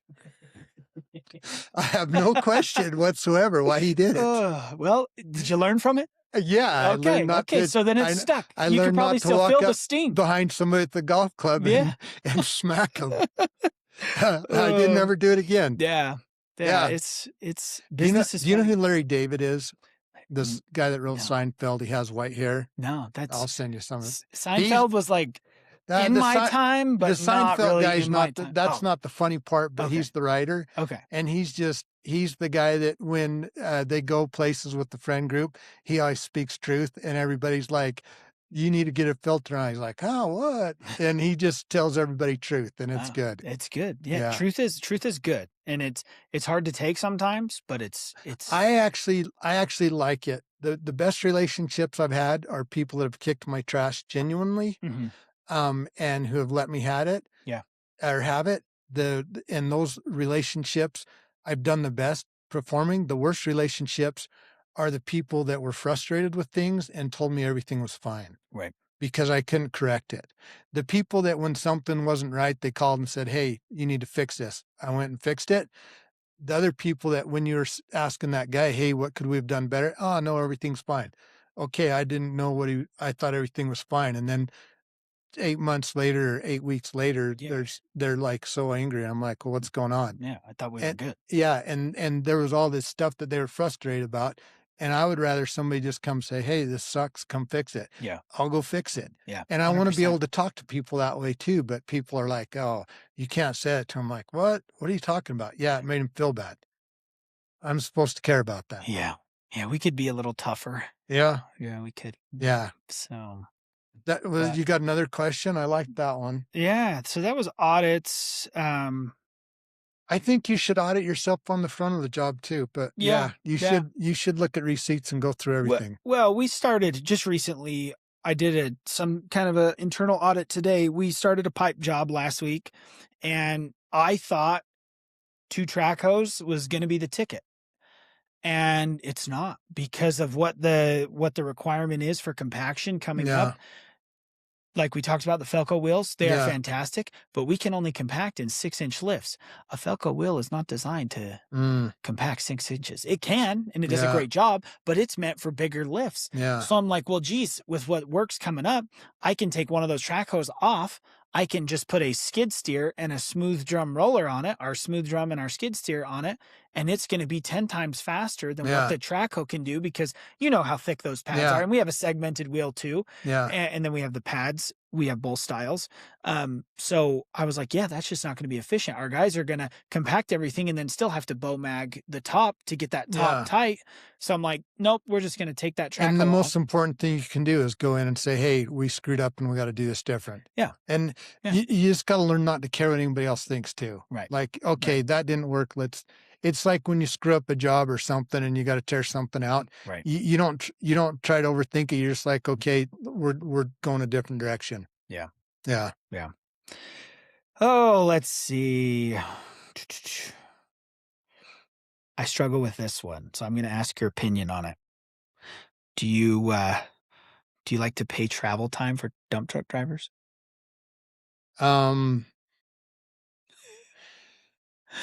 Well, here's what's interesting. Because you own them, I don't own them, so But I here- don't get it 100%. But I Um, struggle to pay travel time. I'll answer that question a different way. Okay. There's a reason I own my own dump trucks. Uh-huh. Let me tell you why I own my own dump trucks. Okay. And just so you know, if you were to hire my dump trucks and I drove to Park City, to haul dirt, I would charge you Travel time. I would charge you.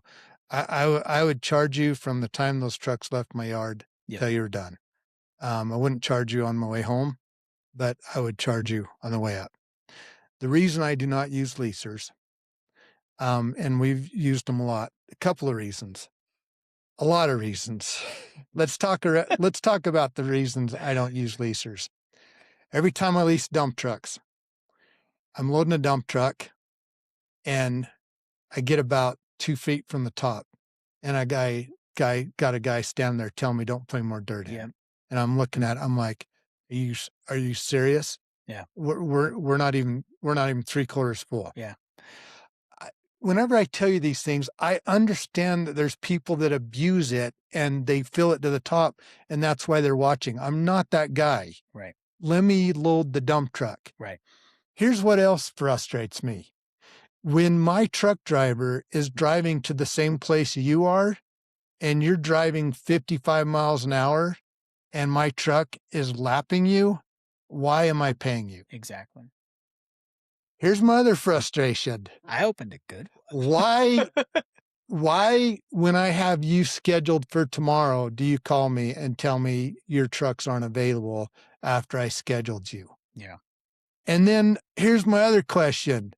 Why are you calling me on Friday telling me you're broke and you need me to get you paid early and I haven't even billed anybody? Right.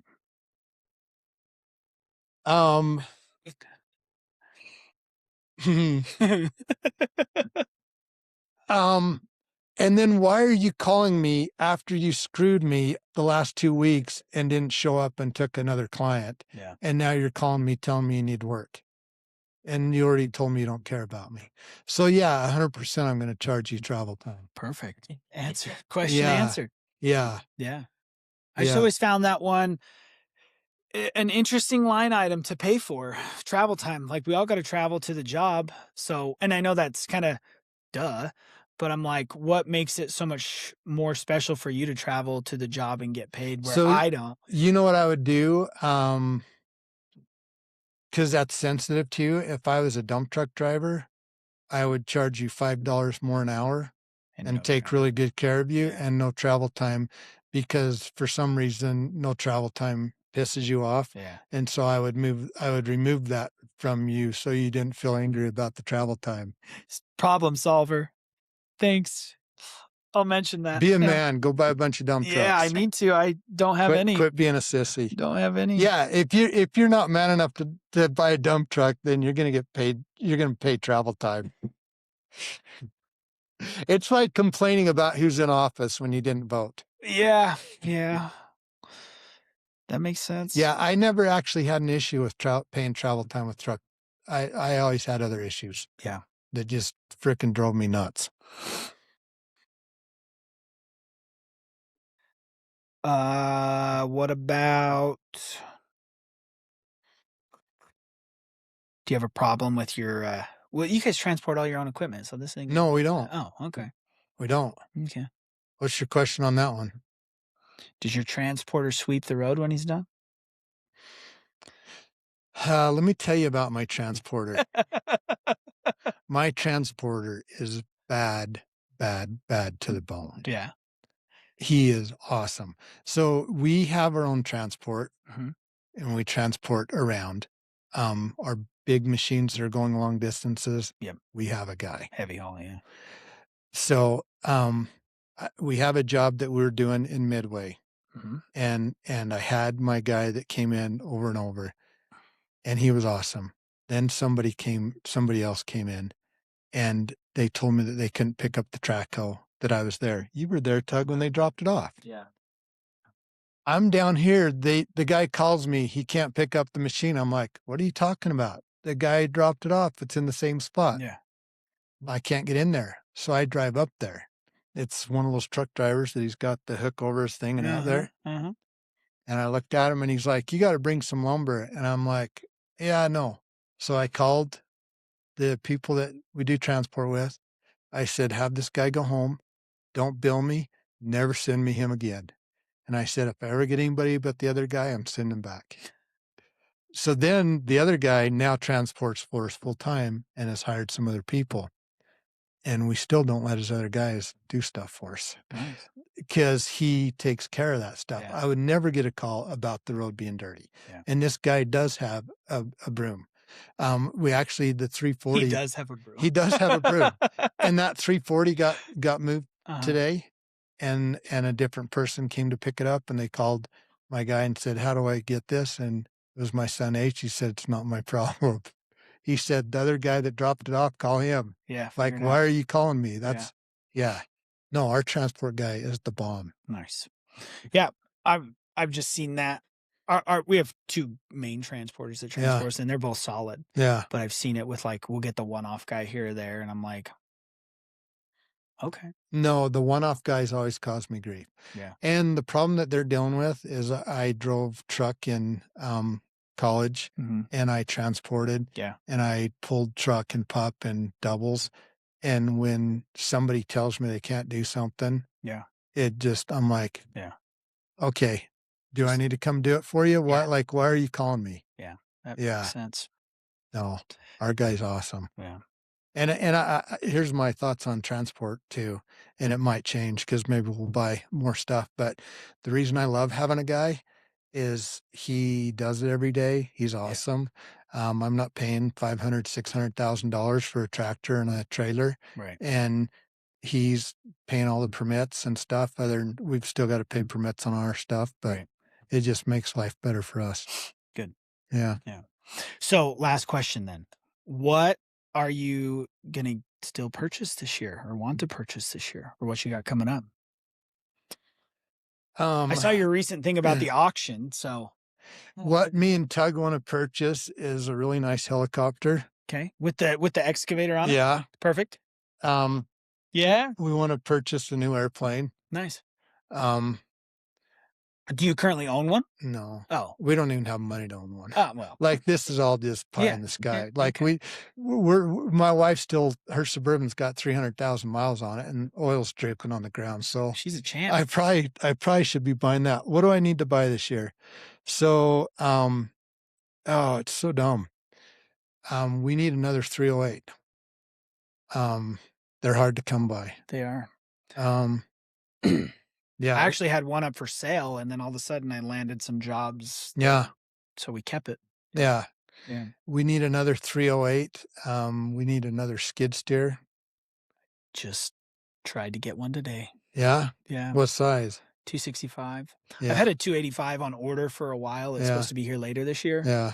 But we are hurting on a skid. We have one. We need another one. Yeah. We're just behind. We have a lot of skids. Yeah. And yeah, the problem is we need another one. I will tell you the one thing too that you're talking about skids. Most people get too small. I see all these guys running like, is it a 255D or That's the something? new one. Or the one we have? No, just most guys. Oh, yeah, yeah. Everybody yeah. that's Yeah. running a skid. The 259 that Cat had forever, and It's now a it's the size too 255. small. It is. Yep. And then everybody's scared to buy the Yep. bigger thing.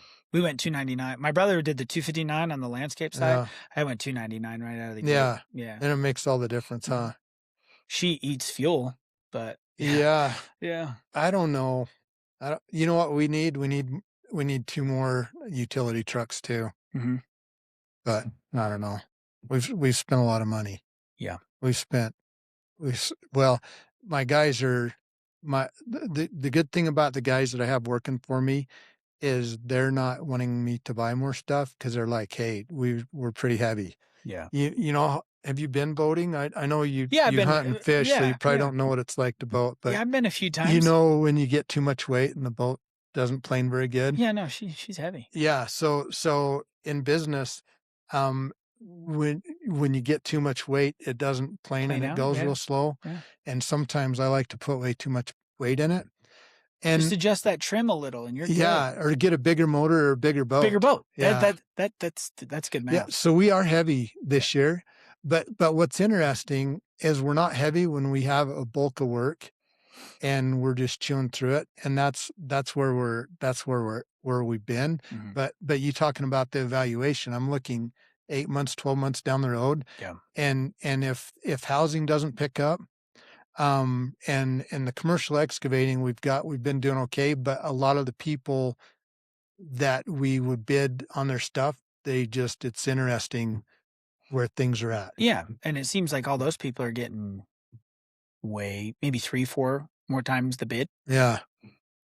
What you got going on there? Oh, your light went dead. Oh, sorry. Ah, That mean the light party's over?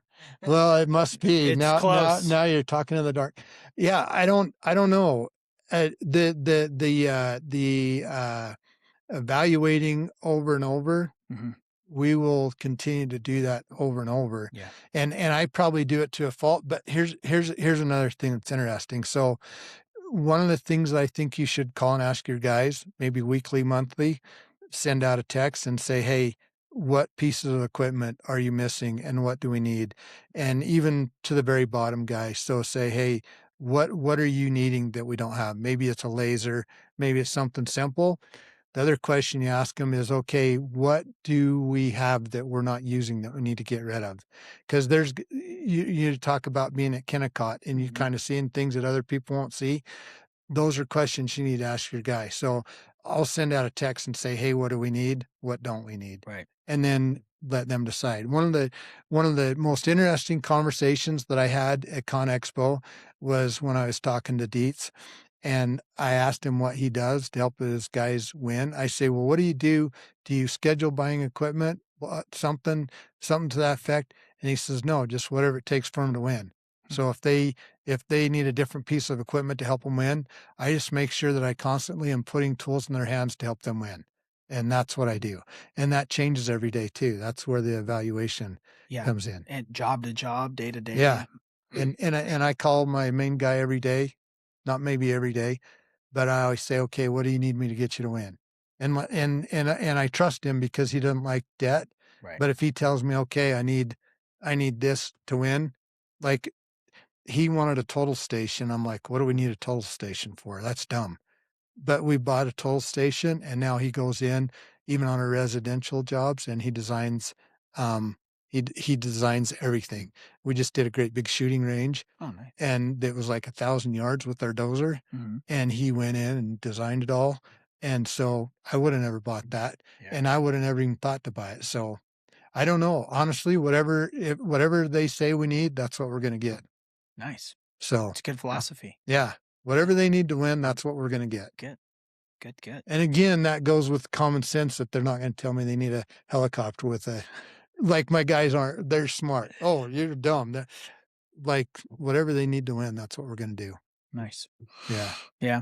It'll be interesting to see how the year finishes for all of us, I think, Yeah. but it's been a weird one. Yeah. The work's there, but it's just not Yeah. what it for some It's been different for us. yep. Yeah. And that's at least here. I don't know how it is around the country, but Yeah. I so always think Utah's in a bubble, mhm. not a bubble that's not a real bubble, but we're in our own market Right. where it's always amazing how strong our market's been. The other thing too, and I don't, this might be a dangerous thing for you.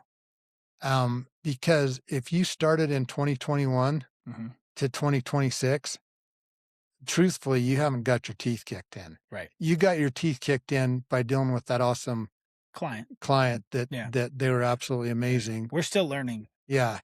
But you on your bingo card haven't been through a real downturn yet. Right. Like, We're still using our free space. yeah, yeah. Well, the thing that's interesting is so when the market's really strong, brand new equipment and a heavy debt load is no problem. Right. When the market's really weak, heavy debt load and new equipment Yeah. gets exciting. Yeah.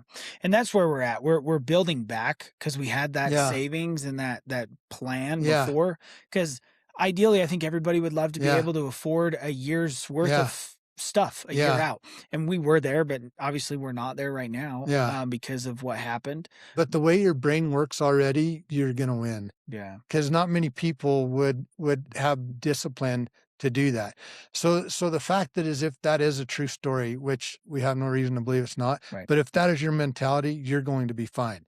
Because I will go and get $3 million in debt and have zero money in the bank and and and and then run that way Right. where you're like, oh crap, we're not doing that. We're gonna have some fuel in this spare fuel tank. And I'm going around knocking on 55-gallon drums, seeing if there's any fuel in it, and then putting a siphon Yeah. hose in there and going, Yeah. Try to oh, get some nothing out. here. Yeah.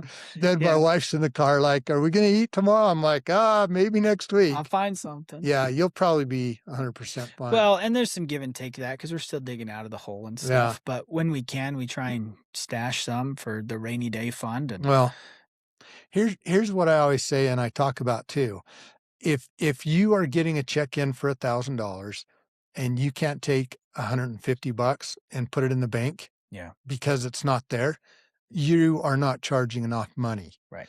If if every time you get a check in for $1,000, you have to call your mom or your grandma and borrow money from her to pay the rest of your bills and the payroll, it's a pretty good indication that you need to raise your prices. Right. Not based on the contractor telling you you're too high, you know you're too low. Right. And so that is a hard place to be too, but you probably understand that. But if you are a contractor, when you get a check, force yourself to have a different checking account that nobody knows about and pull money off and put it in that check account. Do that for 6 months. That's a pretty good stress test. Yeah. If you don't have enough money in your operating account to pay your bills, you are not charging enough. Right. And another thing too that happens with people is where they don't pay themselves. And I used to be this way. I used to think, well, you heard the pay yourself first type thing. And I'm Yeah. like, how can I pay myself first? I'm paying everybody else. It's not about paying yourself first. It's about testing to see if you have enough money. Right. And if you don't have enough money to pay yourself and you're working, oh, I'm working for free, but as soon as I get this paid off, I'll start paying myself. You're screwed. You need to raise your prices. Yeah. So, You need to evaluate and figure out something new. yeah. And you should do it weekly, daily, and on a job. And if there's no money left, there's a reason. Yeah. It's because you're bidding the market and the contractor's saying you're too high and you're like, okay, I'll drop my price. Yeah. Yeah. It's a totally different feeling when you actually are done with the job and there's money left over. You're like, that feels so much better. That's I can what we're breathe. supposed to do. Yeah. Well, it's like air. You don't realize how valuable air is till there's no air. Right. And money's that same way. Like when there's no money, it's like you can't breathe. Yeah. And that's from the top down. I mean, that's at home, that's Yeah. business, that's everything. Yeah. And your guys need to be Yeah. healthy. Yeah. Like that's what's tough about business too. I think there's business owners too, maybe that don't try to take care of their guys or they don't have the ability to. But when everybody's doing okay, it changes and it lifts everybody up and makes everything better. Yeah. I So, agree. I don't know. It's a dumb business. You should go back to nursing school. Should have Yeah. stayed in it. Yeah. Should have seen if I could have made that baseball thing work out. But yeah, that didn't work. Well, That didn't. if only you were faster. I know, and a little Yeah. taller. Yeah. That Uh, genetics get you every it time. does every time. Every time. Thanks, Mom What and did your Dad. dad do for work or life? So he's been a builder his whole life. Oh, Yeah.